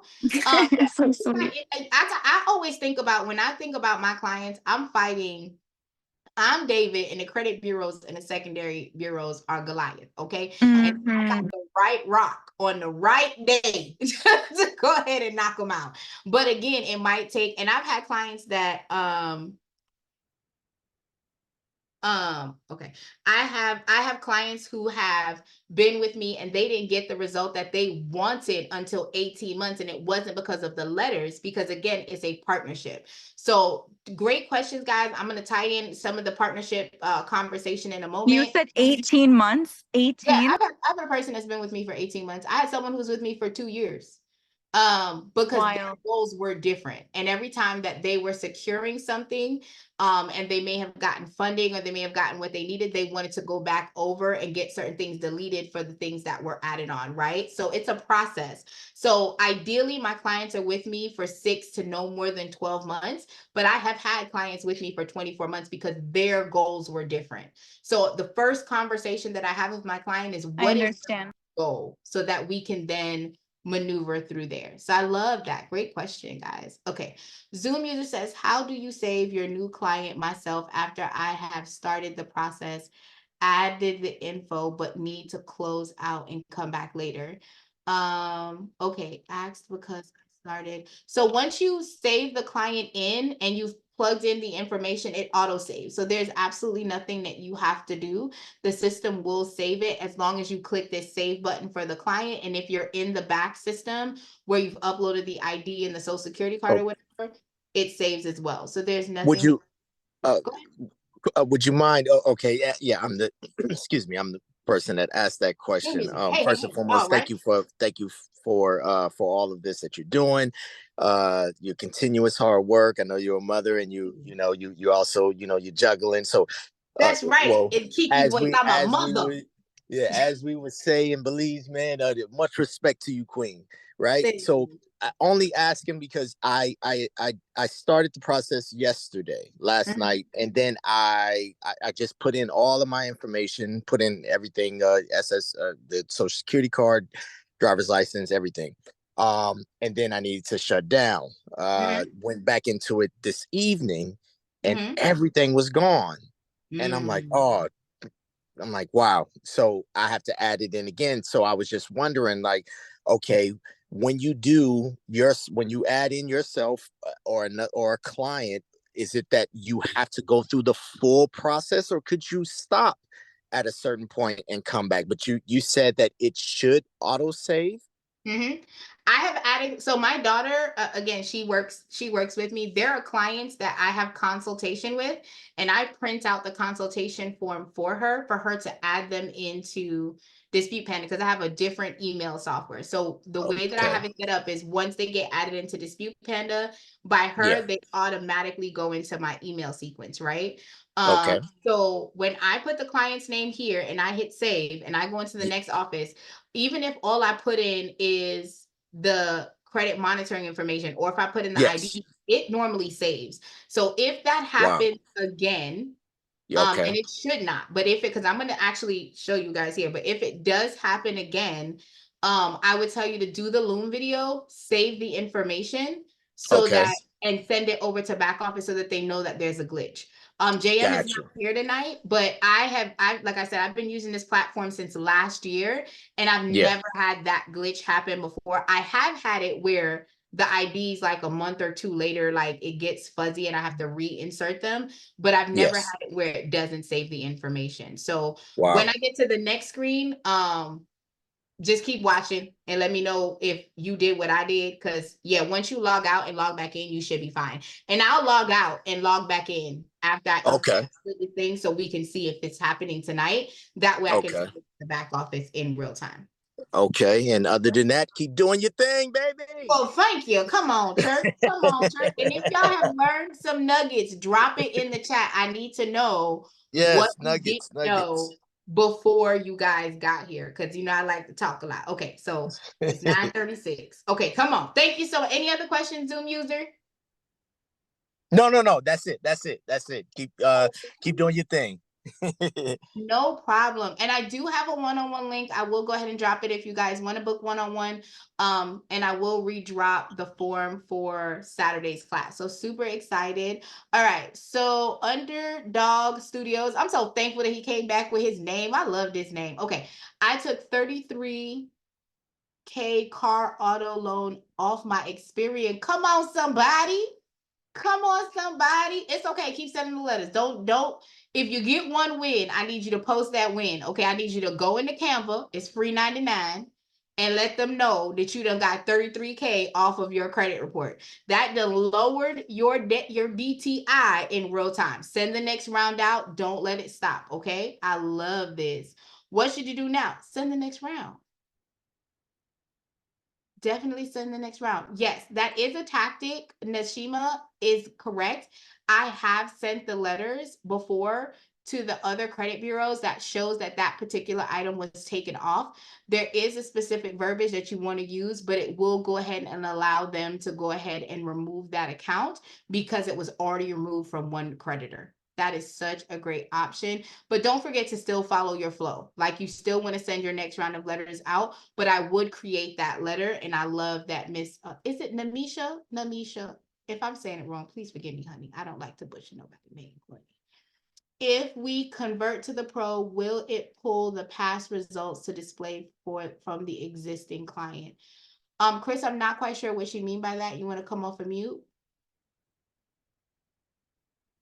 Yeah, so if we already have a couple of clients right in our database, the results that we got for those clients, if we upgrade to pro, will those display on I'm not sure on the I guess the You pro don't version? lose anything. So you don't lose anything if you upgrade to pro. You're not creating a whole new Mhm. account. You're just clicking a button and the office is turning on an additional feature. So everything that's still there in history, any previous accounts, all of that information still shows there. Gotcha. So you know, if I upgrade and everything transfers over, let's say I got, you know, $10,000 worth of debt removed from that client, will that display so that I can show it on social media? So it will only, with the pro, what it will show is when you click on the reports, when you do the next update, you will be able to see that information, and it will show what the increase has been from the last time. So you may not be able to see it month over month because of the fact that you're just updating, but on the main screen, you will be able to show the dollar amounts that you removed, as well as the updates, that the increases that you've had in the score on the main page. Awesome, awesome. All right, great question, great question. Perry, yes, I am bringing my flow to the class on Saturday on how I shake, rattle, and roll. I teach my clients that credit repair monthly payments is like a life insurance. Come on, somebody.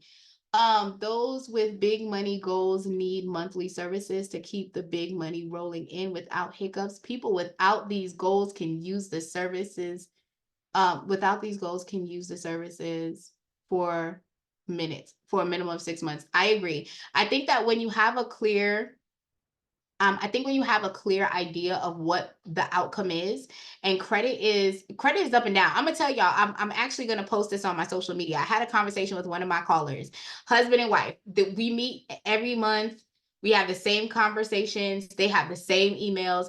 The husband's understanding was completely different with the wife. When I got on the phone with the wife's credit score had dropped maybe like 30 points. She was like, listen, I know why it dropped. I went ahead and I maxed out this card. I just bought my husband a new truck. I just did this. She was like, I already know what I did. I know what I did. And I was like, okay. Like, she was rattling it off. But she was like, listen, you got me up to a 794. I was able to get approved for $100,000 car for my husband. And I'm going to go ahead and get him this car. My husband deserves the car. I was like, okay, boo. And she was literally telling me, I know this is my statement date. This is when I should pay. So when you're having the full, robust conversation of someone that has an end goal, to your point, if your credit score should be as important as your life insurance for your kids. I don't want no one to do a fish plate for me. Okay, just telling you, I don't want a fish plate for me. Now, I do want y'all to make me a fish plate and bring it to me. But when I pass away, I want everything to be able to be paid out. And while I'm here, I want to be able to secure the items that I want with ease and understanding. So I love what Ronnie said. You are amazing. Oh, I appreciate you too, Tony. All right. I have a hard inquiry from applying for a credit card online. Do you think the letters will fix that one with just one round? I can't guarantee that anything will be fixed with one round or not. Oh, I said your name right. Hey, girl. Hey, I'm so excited. You my people now. Is your flow the red flow? I do interchange between the red flow as well as the new flow that is here. So I like to be transparent about that. Okay, all right. So we're gonna dive back in because we're getting close to the hour and my husband came home. Okay, love y'all, but my husband came home. Okay, so when you are entering yourself as a client, one of the things that you want to make sure that you're doing is that all of the information is accurate. I personally love to put junior, senior, the third, because it makes it a lot easier for us to go through. However, it is not required, okay? What you do want to make sure that you're doing in real time is when it comes to the street address, that you're putting in the street. If they have a unit, you could put the unit information in, but all of the other information, such as a city, state, and zip code, needs to go in its respective place. Because remember, the information is going to be printed on the letters for yourself or your client. If you have the pro feature, you're going to click this button. It will automatically send out the letter for your client. If you do not have the pro feature, it is going to say this, which means stop playing games. We ain't doing nothing for you. You ain't got the pro, upgrade today. Okay. But you will put this in, you'll hit save, and then you will be able to go to the next round, which is entering the documentation. Let me minimize my screen over here.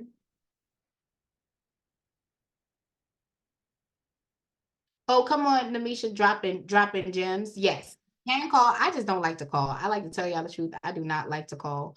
You can call and ask for it to be removed, but I do not like to call at all. That's just my preference. I like to send letters to dip and do. Okay, cool. Let's go into here.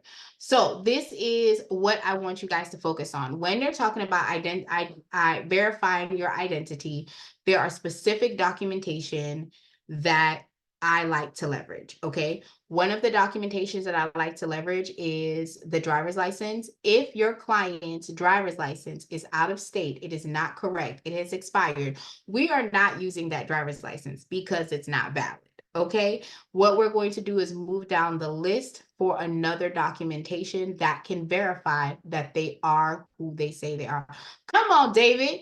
David just dropped it in the chat. I need y'all to download it. Okay, now if you're on your computers, okay, if you're on your phones, okay, my aunt said the Celica phone, okay, you want to go ahead and make sure that you can come back and see the information. Again, you guys can watch this replay on the YouTube, or you can watch the replay on the community. In the community, the link is there. You can click on it and you'll be able to see and dip and do and get into it with us, okay? But this information is also on the training module. I literally took a screenshot of it and I downloaded from how to add a client to Dispute Panda credit repair software and get a free round of attack. Boom. You guys have access to it. Is a community on Facebook? No, the community is not on Facebook. David will drop the community link for you. We did not want to have a software be able to take us down or block content. So Dispute Panda made the decision to create a community outside of the book, okay? But if you guys are on Facebook, you can go ahead and follow me. I am Raquel May David everywhere in these streets. Okay. Coach Raquel, I'm out here dipping and doing. So if you do have questions and you're not in the community yet, or if you see me online on a live, you can definitely jump in. If it's a quick question, I will answer. All right. But the two required things is that you need the proof of identity and you need the proof of address. If you use a social security card as the proof of identification, you are not using it again. You only need to use it one time. Because again, only the two fields, the identification and the address, are the only two things that are needed. The other option is just that, an option for the social security card. Now, for the purpose of this wonderful tutorial, I am going to show you guys how to upload the information. Now, I know that a lot of times people take their pictures and it's on this big old sheet of paper when it comes to their driver's license. The goal of this is to reduce your overhead. That's why we created a flow that had a free round of attack. I'm sorry, a free, yes, definitely free round of attack, but we created a flow that gave you free mailing options so you didn't have to pay for certified mail, right? That was a given to make sure that you guys were good to go. So when the clients are putting their information in, if you see that there's any white parts, anything extra that is not needed, you can crop and save so that you're not using more paper than what is necessary to validate the information that is there. So when we're talking about the bill, you would crop all the way down because they don't need to know about they last month. Okay, if they have a past due, now you're not going to give them that information. Okay, you're going to come all the way down here. You're going to crop it out. You're going to crop out the just to the date and the address. And that way the goal is to get everything to fit between 1 to 2 pages, no more. Okay. If you have a social security card, it is again optional for you to go ahead and put it in here for it to work. Okay. So I say crop and save. All right. So now we're at this point. I am going to go ahead and so everything is here. Everything's here, uploaded, no issues. So what I'm going to do is I'm going to log out. Let me copy this email because I be trying to figure out what my email is. Hold on. Gmail.com. Okay, so then I'm gonna go to my clients. Raquel is the only one here. Documents, all the stuff is here. So for the Zoom user that was here earlier, I'm not quite sure what the error was, but I definitely we're able to get out and go back in and everything is fine. So if this happens to you where you have to shut down and it doesn't save again, please take a Loom video and send it to the back office because they need to be aware of what's going on. Okay. Oh, Courtney says she's in right now. All right. So I'm going to stop sharing for a minute. If you guys have any aha moments or any nuggets that you like, definitely go ahead and let me know. But you got to come off of mute because I'm not gonna be able to look at the screen right now because I'm trying to copy over some incognito stuff. Okay. So if you guys have any questions, comments, concerns, feedback.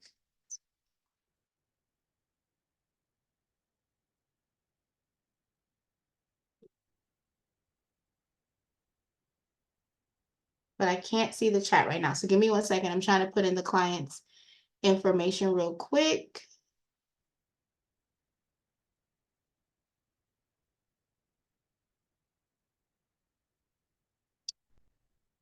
Hey, how are you? It's Mrs. Clay. Hey. I was actually I don't know what email you sent the freebies to because I haven't received the email. You haven't received it? Okay, as soon as I get off this live, I'm gonna resend it because I'm testing out the funnel. So you might get it 3 times. I'm so sorry. I'd rather you get it more than not. So as soon as I get off, I'll send it to you and then I'll send you a text message since I have your phone number. Okay, no problem. Thank you. Okay. Appreciate it. My pleasure. Listen, I want you to get the free, and there's gonna be more freebies that drop on tomorrow. So those I'm going to be emailing tomorrow morning at 8 o'clock. So Okay. you will be able to see it. But I have your email. I have your email. Thank you. My pleasure. My pleasure, Charlie Brown. All right, all right, all right. See, I like this because I am trying to be a one-man show, y'all. I'm gonna tell y'all the truth. Some things I pay for and some things I do sweat equity with. And this funnel has been a situation for me that I'm building out, but I want to make sure that I'm doing it well for everyone. So I really appreciate everyone's patience with the process. But tomorrow, y'all are going to get another reminder email, and tomorrow is when the Zoom link goes out for the class. So I'm super duper excited for that. But I wanted to go ahead and show you guys this real quick. Hold on 1 second. Okay. All right, so this is what pops up after you have gone ahead and uploaded your client's credit report on the other screen, on the document screen. But to protect the client's information, I don't want to share all of that on the other screen because you'll see their login. But this is what pops up. It tells them that you have a free round of attack that is assigned to this specific client. Again, you can't share free rounds. It is specific to the client only. So this will pop up. You will also see it over here on the free attack site. Now, systemically, just starting at the top, I want to point out that it shows you the client's name. It tells you that it's ready for an attack, but you cannot get to the attack until you tell the system what you are wanting to attack. Okay. It also tells you the credit monitoring software that the client is physically using so that you know that you're looking at all the cohesive information. Okay. Now, the system does not select the inquiries because the data has not configured as of yet to where it will be able to verify that there is not an account that is open and active linked to the inquiry. So this is a manual situation that you physically have to do yourself. Okay, so you can do Command F, you can do Control F. Let me tell you how this thing rude. Sorry. All right, so you can do Command F, you can do Control F, whichever software system you have, and then you can go ahead and type in the accounts that you have listed as inquiries. If it shows up multiple times, you'll be able to see it in the counter up here. So you will know it's not just showing up here, it's also showing at the bottom.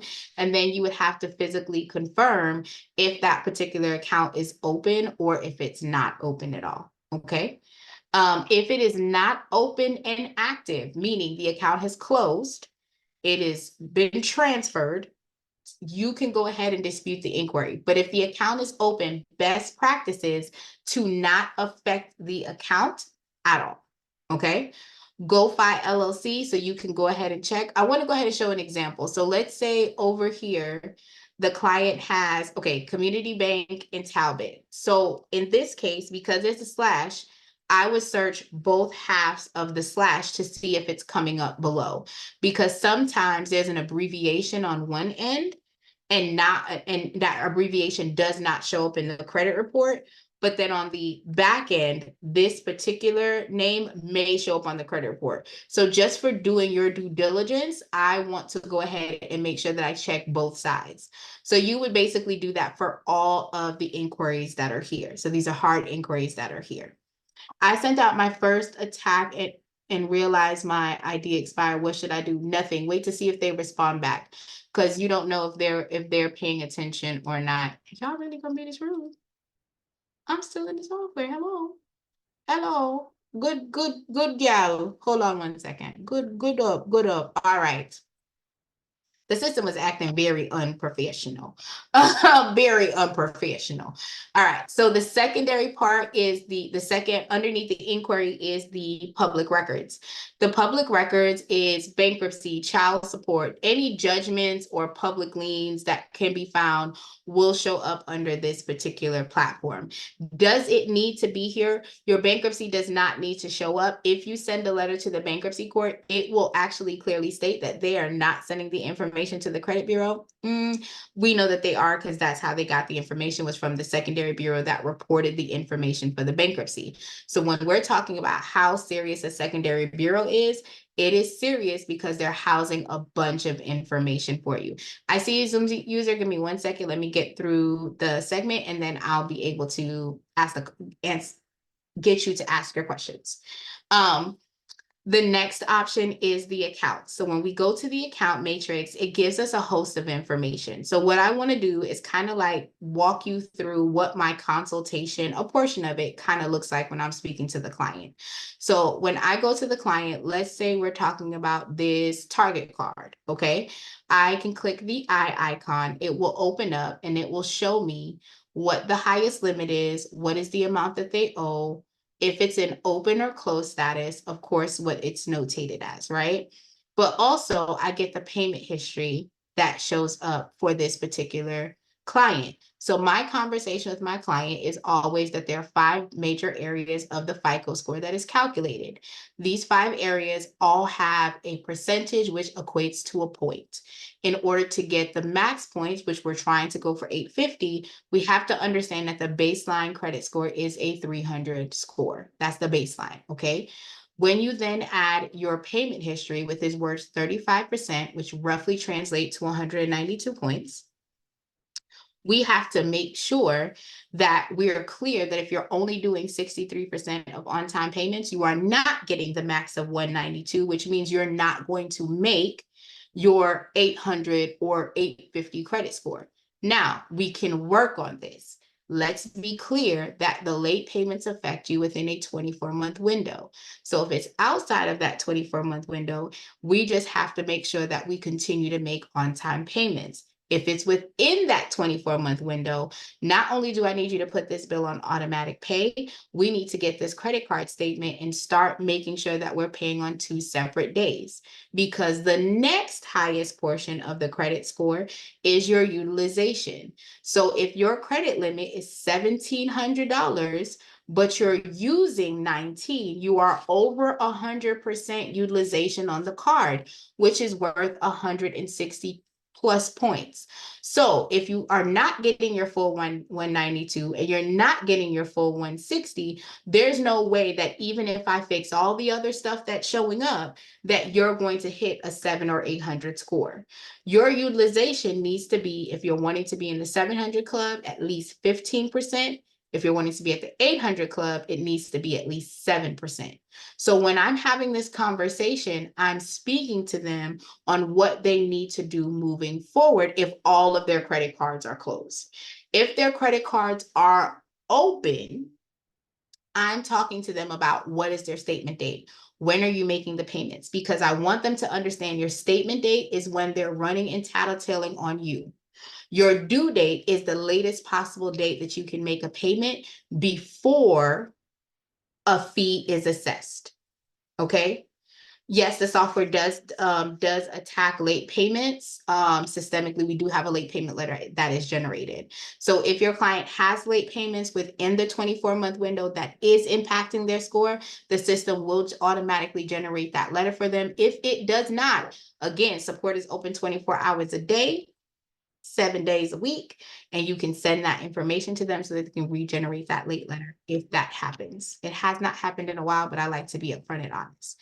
Number 2, if you are going through the software and you have your own, look, I love when they do the balloons because I did it too. Hey y'all, my bad.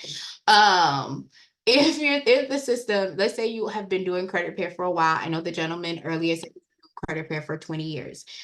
Miss Namisha, she has different tactics that she's utilizing. If there's specific letters that she already knows, like this letter gets me the truth, she can go ahead and put this buyer letter in the software and save this letter. And what will end up happening is this letter will be printed for the specific account that she has.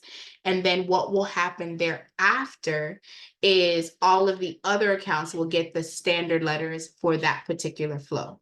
Okay.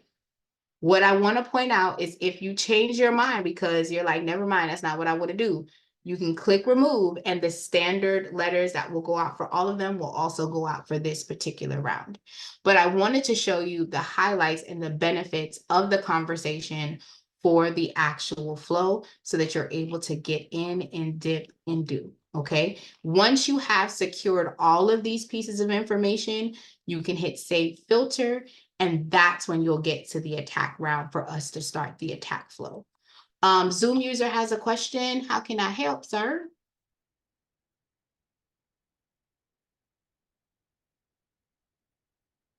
Oh, there we are. There we are. Can you hear me? Yes. Okay, so yes, two questions. First one with regards to the inquiries. So I had a Capital One, have a Capital One card. I was trying to get one of their other cards. The rep ran me to see if I can qualify for all of the cards, right? I wasn't able to. However, I have those inquiries on my credit report. Even though I have a good Capital One card, am I able to No. dispute? No, No. I'm not, because I have an open account. I have one good open account on there. I wouldn't dispute because you run the risk of them closing it. I'm not saying that they cannot check in the back office, but for me, CYOA, I do not dispute. If they have a Capital One auto and then they went and applied for another card and they ran it through Capital One, I normally do not send that letter. Now, what I will do is send a letter to the credit bureau, the creditor themselves, and I will ask if they can remove it due to the fact that I was not granted the order. But I will not the actual credit bureau because I don't want them to send an alert and then they just do a blanket search and be like, oh, he never wanted this, and close it down. Got you. Okay. Okay. So that takes care of that one. Second question would be with regards to when looking at the credit history, there's a tab. I think it's like the history tab where it shows how much percentage that you're using. Now, if it doesn't show, if it just shows the percentage sign, but it doesn't show how much, what do I do in that case? Don't focus on this percentage sign. This percentage sign is just for you to sound like you using 148%. Oh, okay. Okay. If they're using, if their limit is 700 and they're using 1,000, bro, you ain't got it. Okay. Yeah, you exactly. You ain't got it. Put it back. Send it back. Right? Gotcha. Go back. Okay. So just the percentage, sometimes it shows and sometimes it doesn't, but don't be concerned about that specifically. Okay. Yeah. Focus on It's the just balance. a tool. Yeah. It's just more of a tool. Yeah. Okay. All right. There go my questions. Thank you, Queen. Appreciate it. Pleasure, my love. All right. iPhone, you have a question? Great questions tonight. Y'all on fire. The question that they had was about student loans and it's outside the 24-month window. Add it in if you want to, my love. If you, sorry, 1 second, iPhone. For Carlos, when it comes to the student loans, if it's outside of that 24-month window, and you still want to include it, all you have to do is check the box. So let's say this one is still late, but it's outside a 24-month window, you can check the box. I'm just telling you that if it's outside of the 24-month window, it's not even calculated in your score anymore. So it's not anything for you to worry about. The credit bureau cycles their information every 24 months. iPhone user, I'm sorry, what question did you have, my love? It's okay, honey, you're fine. I have two really quick questions. I understand that's it for the night. Okay, number one, I have a closed Amex account. It says high balance and then it has BS12. Does that mean that it was reported as a high balance BS12? Do you know what that means? So I have the manual off the top of my head. I do not know. I do have the Metro 2 manual, but I cannot tell you off the top of my head what that code means, unfortunately. Okay, I have a question. If an account was closed. Oh, sorry. Go ahead. I'm so sorry. I'm so sorry. Go ahead and unmute. You're muted. No, you're fine. If an account was closed with a zero balance, not an outstanding balance, but it was closed and it says specifically that it was a high credit limit, like I utilized the high credit. If I keep that account on my profile, does that negatively impact the score, even if it's already closed? So I want to clarify, if the account is closed, it's no longer being calculated in your numbers. Oh, okay, that's cool. What is showing is your payment history. So if that account is on Got your it. profile and you have positive payment history, I would not necessarily remove it unless you have something else that is the same age or older that is going to show your payment history, especially considering the fact that that account is closed. I understand it completely. My last question is, I received a letter from a third party. It's from Credco. And basically on the back, it says, dispute information. In order to process your request to dispute information contained in your consumer report, we need additional information from you. Please use the table below and provide information for each item you want to dispute and return this form. Is it okay if I just include You do not need to Dispute respond to that Panda? form. Just send out the Okay. Dispute Panda form.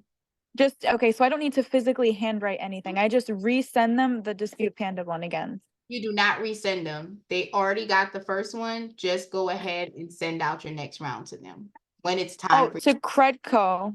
Mhm. Oh, okay. So they sent me a paper that, remember you said to fill it out with the name and the social? You said That to fill was it out and send it back to them.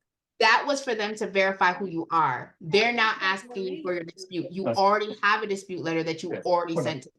You follow what I'm saying? The first Right. So question it's on the same is the paper. valid. It's like Go ahead. 1 through 4.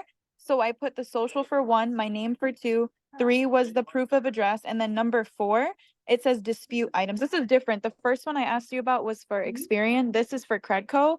So you're Right. saying don't fill out this form at all. You told me to fill it I'm out the saying second that time. if they're asking, so 1 second, if they're asking for identification, because your original question was they were asking you to identify who you are. You can identify who you are. If you are going to send a dispute, you would resend your original letters, but you do Okay, not perfect. have to handwrite anything on that documentation Thank you. outside of your verification. Does that make sense? Thank you. Thank you so much. And I know I confused you because I am No, you're talking about 2 different things at once. The first one was for Experian, trying to force me to send social. I'm not Mhm. going to. I ignored it. I did exactly what you said. But this Uh-huh. specific one from Credco was a lot more easy, a lot more simple. They wanted me to just write some things on a piece of paper. And then when it says dispute, I'm like, do they need me to write it? But I can just resend them the same letter that I sent them the first time. And then that's it. Absolutely. Okay, thank you so much, honey. All right, have a beautiful night, honey. God bless you. Thank you Thank so you. much for everything. I'm immensely beholden onto you. Truly, God bless you, honey. Thank you. Same to you. Thank you, my love. All right, let's get into it. So we have saved everything. Oh yes, I love it, Courtney. I can't wait to connect with you in the community as well, Courtney. I hope Courtney didn't leave, child. Courtney, you left me. She probably did. She had to go. All right, so we have saved the letters. We are now on to the first round. So the first round of disputes is the Punch of Fury, Supreme Boosted. If you have the pro, you are going to select the box for creditors. Then you're going to, after you do that round, you're going to come back in and you're going to do the static letters, okay? And you're going to select handwritten. This, if you're letting the system mail it out for you, it is single-sided, and then you are going to go ahead and make sure you send it out day 1. So I'm going to come here to start round. We're going to do Punch of Fury, handwritten. If I had the pro, I would just select this box that says pro only. It would generate the creditor letters. I will do Supreme Boosted, type in the confirmation. Okay, come on, somebody. Boom, bam, pow, it's going to generate the letter. Now, if you had the pro, it would have a box here that says creditor. All right. And then you would come back into the software, hit static letters. You're going to do handwritten again. I like to scroll to the bottom because it likes to jump on you. See how I jump? See, I just jumping jacks right now. And you click the options that are available for all the secondary bureaus, and it will only show you the secondary bureaus that are available. You're going to hit start round. And if you have money in your bucket, it will generate. If you do not, it will not generate the static letters for you, but it will say static letters in a white box. And you have officially completed your first round of disputes. Now, if you want to know what happened, you can see the information here. You can check the history of your scores. Normally when you have the pro, there's a button that pops up here that says updates. That's where you are able to do the reports on the consumer level. And then you can click on invoice to see the invoice, and notes are a feature that's extra. So for instance, let's say I went in and I did a bankruptcy because this client had bankruptcy. I did a separate bankruptcy letter to the bankruptcy court. I can click that option and put in the notes, hey, I did send a letter to the bankruptcy court. You follow what I'm saying? Now, if I want to mail it out, I would select mail out. This is supposed to be single-sided. Okay, but y'all know I don't listen, but you need to listen. Okay, I'm just telling y'all, you need to listen. If you choose to do a certified mail, you can choose to do so. You would change it to certified mail. I am not. It's $89. Lord save me. But this client has a boatload of letters that would go out. So you would go ahead and select pay mail if you have the money in the bucket for it to go out. If you do not, you can exit out the system, download it, or you can add the money and come back and then hit mail out. So you have literally completed your first round of disputes for your clients. Any questions, concerns, comments? What was the one aha moment, guys, that you feel like, okay, I can do this? Give me some feedback. Give me some feedback.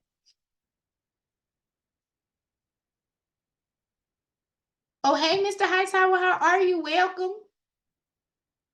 Welcome, hi, sir. Any questions, any feedback, guys, that you guys have? I would say everything was awesome.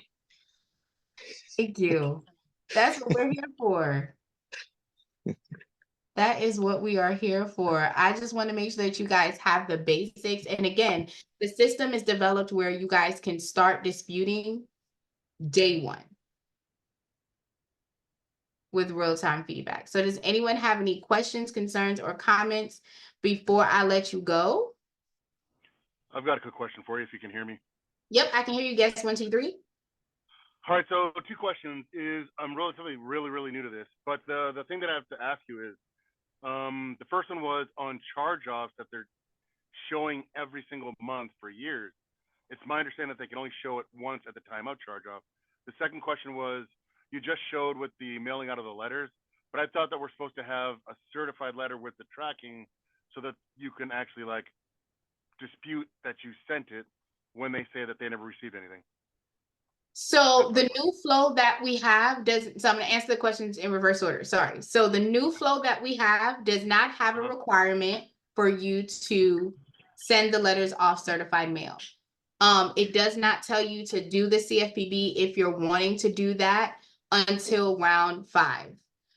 So this was another method that we were giving people because of the fact that there were new people that were doing credit repair, and a lot of people were doing it on themselves, and the overhead was a lot. So because of that, we wanted to make sure that there was an option and an opportunity. If you choose to do certified, that is completely fine. Our old flow that used to be in the system did have certified letters, and it was round 1, round 7. I think for all of the flows that were available, but it's not required or mandated. So then how do you prove to them that you sent it or that they actually received it? So the reality is that even with the way that we do it, because of how the letters are in the system, we are keeping track of the letters and sending it to them. It's not my responsibility if you got it. It's my responsibility to send it to you. So if you don't have it, you just don't have it. But again, we're tripling. The way that the new flow is working out is that we're not just sending letters to the credit bureau, we're also sending letters to the creditors. So even if the credit bureau alleges that they didn't get anything, we know that the creditors are going to respond because they don't want to get fined those fees for not responding within that 30-day window. Oh, so then if we ever have to report something to the CFPB, then you can show that you did have it within the system that it was sent? If Yes. I understand that correctly? You just take the same image of, so what I've done when I did CFPB, I only did 2 because I outsourced that. But when I did my CFPB complaint, all I did was literally use the credit dyno letter with the timestamp of when it was sent out. And especially if you're using the system to mail it for you, there's like a code that says it's been mailed. So whether you got it or not is not on me. I've sent the letters out, and let's be clear, you've gotten the responses back. So you can't say you didn't hear me. You sent me a response back. You sent me an update. There were changes done to my credit report. So evidently you got my stuff. You follow what I'm saying? Okay. Now on the letters that are created, and sorry for taking if anyone else has any questions, on the letters that are created, do we save those, or does it just generate them automatically? Like I haven't The got that system far is yet because I've been already kind of following saving them. videos. The system already saves them. So when you come back here, it will say attack 1. When you come back for next month, it'll say 2, 3, 4, and you can click on the history tab and actually see the letter. So you don't have to store it on your database, like on your computer. It's literally stored into the system. Okay. So otherwise, by sending each one of the letters out, it's easier to send it first class versus certified for each one just because of the cost. Just because of cost. If you choose to send it out, you can choose to send it out. The previous flow that was available did send it out round 1 and round 7. My flow, I send it out. If I do certified mail, I send it out round 3 and round 6, I think was my old flow. Okay. Now, do you have to go in chronological order for the flows, or no? You can skip from 1 to 7 or 1 to 5, or. So the flows are created for you to follow them in the sequence that's listed. Correct. So you want to go from 1, 2, 3, 4. You want to go in the order that's there, and you want to make sure that you're using the variations accordingly. So when the flow is telling you to send letters to the secondary bureaus, that's when you need to send it there. And then as far as for just us and not having clients or nothing, for personal, we don't have to pay for the pro. We could just pay as we go along. Correct. You do not have to pay for the pro at all. The pro is just an additive layer that you get the letters for the creditors. Oh, okay. So we don't really need that. Completely up to you. Again, I'm an aggressive person. I'm not in real life, but with the creditors, I am very aggressive. So to me, that added layer of like, you need to verify your stuff is why I got the pro. But that's $200 a month? Yes. Okay. Alrighty. So I'll keep watching your YouTube videos and kind of following along and then go from there. Thanks so much for your help. My pleasure. I hope you have a great day, and thank you for visiting. Any other questions to the house, to the church in the back? Any other questions? I have one more question. Mm-hmm. So with regards to the buying the credits, you know how well you can buy this certain amount and get a little bit more, or buy, or go per what is it, like the per $17. Is that something that has to be done in the beginning, or can I, because I only reason why I'm asking this particular question, because once I've added everything and I try to come back to try to now get that deal, it wasn't there, or maybe I'm looking in the wrong place. Deal, my love? So if you click the credits to where you know how where you if you spend $20, you'll get a little bit extra more, or if you spend so 1 second, my love. $60. Let me. Can you see my screen right now? Yes, I can. Okay, if you click on the balance tab, so if you were somewhere else, let's say you run a dashboard, you click on the balance tab, there is an option right here that says subscribe and save. Yes. You just have to go right back to the balance tab, and you can click subscribe and save. And then you can select whichever plan it is. So if you want to do it first or you want to do it after, whichever one works for you. Okay. Maybe I did something wrong. Yeah, obviously human error. You error. have to go back to balance in order for it to go there. So it's balance. It'll automatically take you to the billing tab, and then you're able to log in for the subscribe and save. Got you. Got you. Okay. All righty. All right. Well, thank you so much. That's my question. Awesome. Any other questions? Y'all had some fiery questions tonight now. I love it. I love it. Okay, no other questions? Yeah, I got one. Sorry to come back. Okay, no problem. What question is there? On the question on the charge off. So if it sees that they're charging it off every single month, will Dispute Panda catch that and say, hey, we recommend XYZ? Is that how that works? I want to go ahead and show you guys because I want to make sure you guys didn't miss it. So hang on one second. Let me go to the client. When you go to the dispute tab, it's going to identify anything that is creating a problem within the 24-month window for your client. Whether it's charge off, whether it's a late payment, whether it's a transfer. When you click on this little eye icon, so again, if you have Dispute Panda, you're able to see, if you have Credit Dino, you're able to see this. If you do not have Credit Dino, then you may not be able to see this specific information, but you will be able to see it on the credit monitoring site that you're leveraging, okay? So that information is automatically, like if you look at this particular client, and you go to payment history, it's showing the payment history. It's automatically saying, hey, this is affecting this client because it's within that 24-month window. Whether it's a charge off, a late payment, whatever status it's in, if it's just in collections, it's going to appear there and it's going to open up for your client, for you to see that information. Does that make sense? Now, is it a new thing where they just started reporting in the past 2 years? I thought it was 7 years that it'll be on the credit report. So that's two different things. So your credit, the accounts that you have, depending on the state you are in, have different statutes of limitation. Some places have 7, some places have 4, some places have 15. That's collectability. What I'm talking about is the gauge of when the account is affecting your actual calculated numbers. Does that make sense? Okay. So when you have a late payment, that late payment is going to affect you up to 24 months, right? That charge off is going to affect you up to 24 months. However, if you are able to write a letter, settle the debt, have that conversation, pay the debt and have it closed, then it's no longer going to be affecting you for that time frame. So let's say it's an open account and you made a payment, but you were late. And then you were late this month, you were on time next month, you were late the month after. Well, now it's going to be 24 months from that month, from like March. Now March is going to have a 24-month window for you to earn back the points that you lost for that late payment calculation. Does that make sense? Right, because I have identity or my identity IQ, and it only went back 2 years on the report. But for California, the statute of limitations is 4 years. So again, the statute of limitation is how long they can collect. Different credit monitors does something different. So Credit Dino gives you your full 7-year report.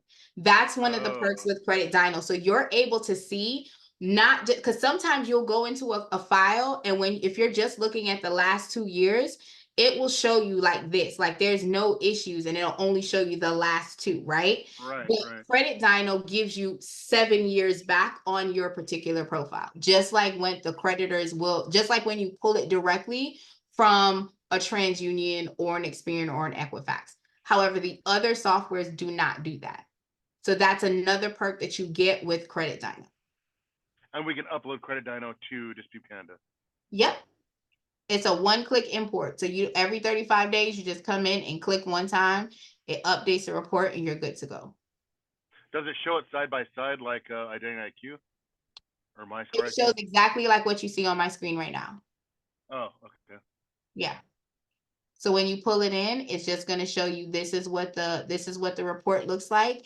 And then there's an update tab that shows up after the history tab, and you're able to click on that and you can see what the changes have happened over the whole time that the client has been with you, or how long you've been in here, or within the last round update, you'll be able to see what the changes are.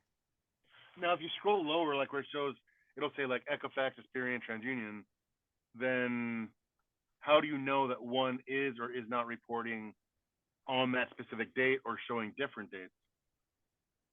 Can you state that question again? I missed it some kind of way. You said what? Meaning, like, if you have a discrepancy, like let's say you have Barclays credit card, and this bureau is charged or saying that it was January 1st. Another credit bureau is going to say it's January 12th. The other may say it's a different year, for example. But on this screen here, it shows TransUnion, Experian, and Equifax, but they're all in the same block, I guess you'd say. So when you click on the eye icon, you'll be able then to it see divides the them? Oh, got specific it. information, the summary for each particular person. I'm not concerned about the day because each credit bureau, I think TransUnion is always the first. It always has a default date of the first.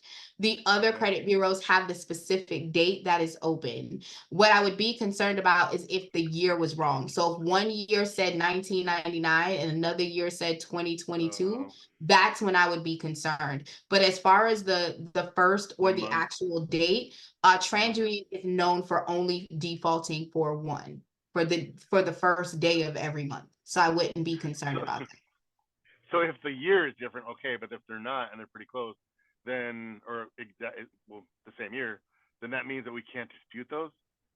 The system is not going to pick up on that being an error because that's not an issue, because systemically that is how they calculate their days. What it will pick up on is other information validating that the amounts are different, because there are times that you might see let's say 1,037 with one person and 1,032 with another person. What's going on, right? So it's going to pick up on those differences. But you are able to see it with each credit bureau to see if it's registered there, because again, not all of the accounts are going to show with all the credit bureaus across the board.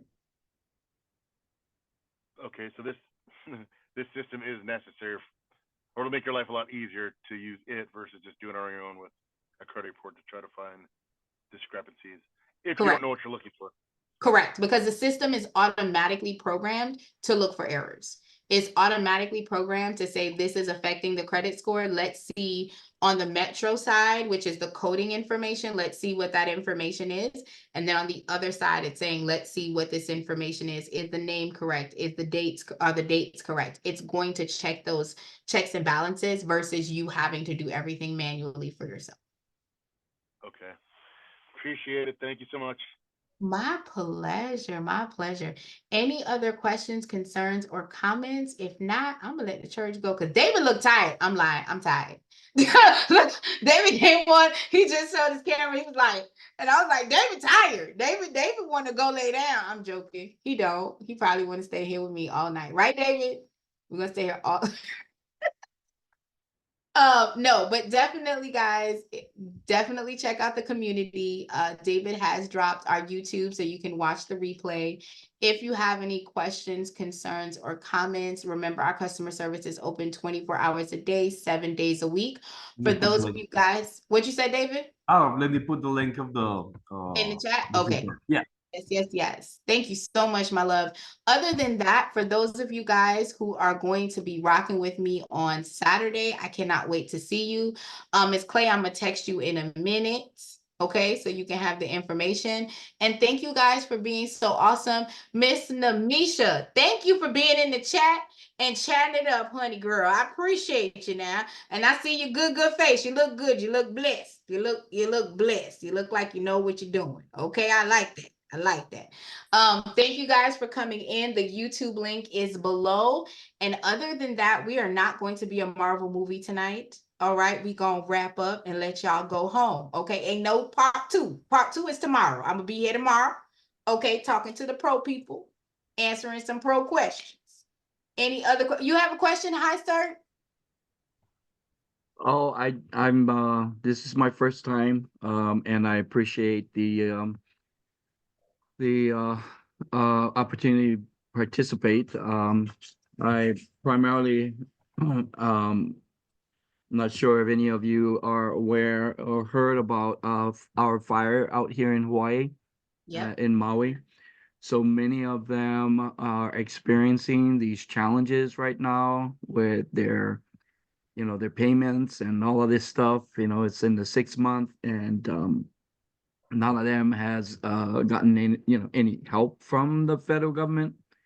like a huge number. I'd say probably 2% out of the 16,000 that was affected that gotten federal government aid. So uh, it's a really sad situation.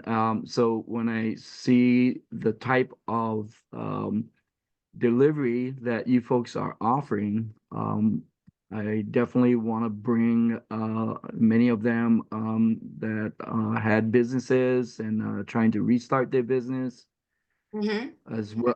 And, you know, like I think this is a really good educational for many of them to take option with and take advantage. So Absolutely. Absolutely. And I had there was another lady here and I loved her. We had a one-on-one and we were able to kind of like dissect, go through, and it was like just listening to her talk about the displacement, all I could think of is how like people had to leave from Louisiana, right? And different things of that. yes, absolutely. And now they Yep. have to rebuild.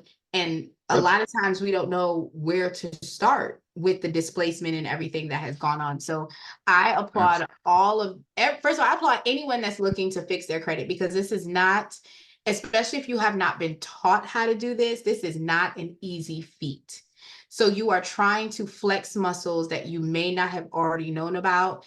And then on top of that, you're understanding that there are two different games that are being played. It's kind of like you're playing spades over here, you're playing dominoes over there, right? It's not even fair for a person to be able to leverage all of that. So for y'all to be able to do this, and for individuals to do it on their own, but for you to go ahead and be a crisis center to help someone, I completely applaud you. So thank you for allowing us to be a tool that you can use to help someone else break the cycle and be able to get better on the other side. Yeah, thank you very much. Because I know been involved with community for many of years, and 22 years with the sheriff's department. And I wish I had these tools back then. So yeah, I think any and all public servants out there that should make this a part of their equation when they come out and run for office and bring these types of aid to them. No worries. So I'm really looking forward to more of this type of sharing. So yeah, definitely. My pleasure. And Underdog Studio said, if I send out my letters January 19th, should I wait 35 days after? The protocol is that you need to allow 30 days from processing. So if you are allowing time for the letter to be mailed, you need to go ahead and give them 5 days from the 19th and then 30 days for them to process. That is proper protocol, so that way you don't have to wait that additional 15 days, because if you send a letter sooner, that official 15 days is going to be added on to your original request of dispute. So now they have 45 days to answer your response. So I just wanted to go ahead and make sure that Underdog knew that's why we have a 35-day window, is to allow, according to the actual Fair Credit Reporting Act verbiage that says that we have to legally allow the credit bureaus that 30-day window to process the disputes. Now they will, and I'm gonna say this again, they will turn around and respond back to you sometimes in 5 days, but I don't want you to dishonor the system, because you have to stay in honor even when the credit bureau unfortunately is not, and then leverage that information to them. I'm traveling all over the state of Hawaii where survivors are relocated. That is so awesome. That is so awesome. Well, I appreciate the service that you're doing. I appreciate you guys coming in here and rocking with me. I'm about to jump in to sending out these thank you emails to everyone, because I'm still working on this funnel. I hope you guys have an amazing night, and thank you for being the best part of Dispute Panda. Y'all have a blessed one, okay? Bye. Let me stop recording. Okay. David.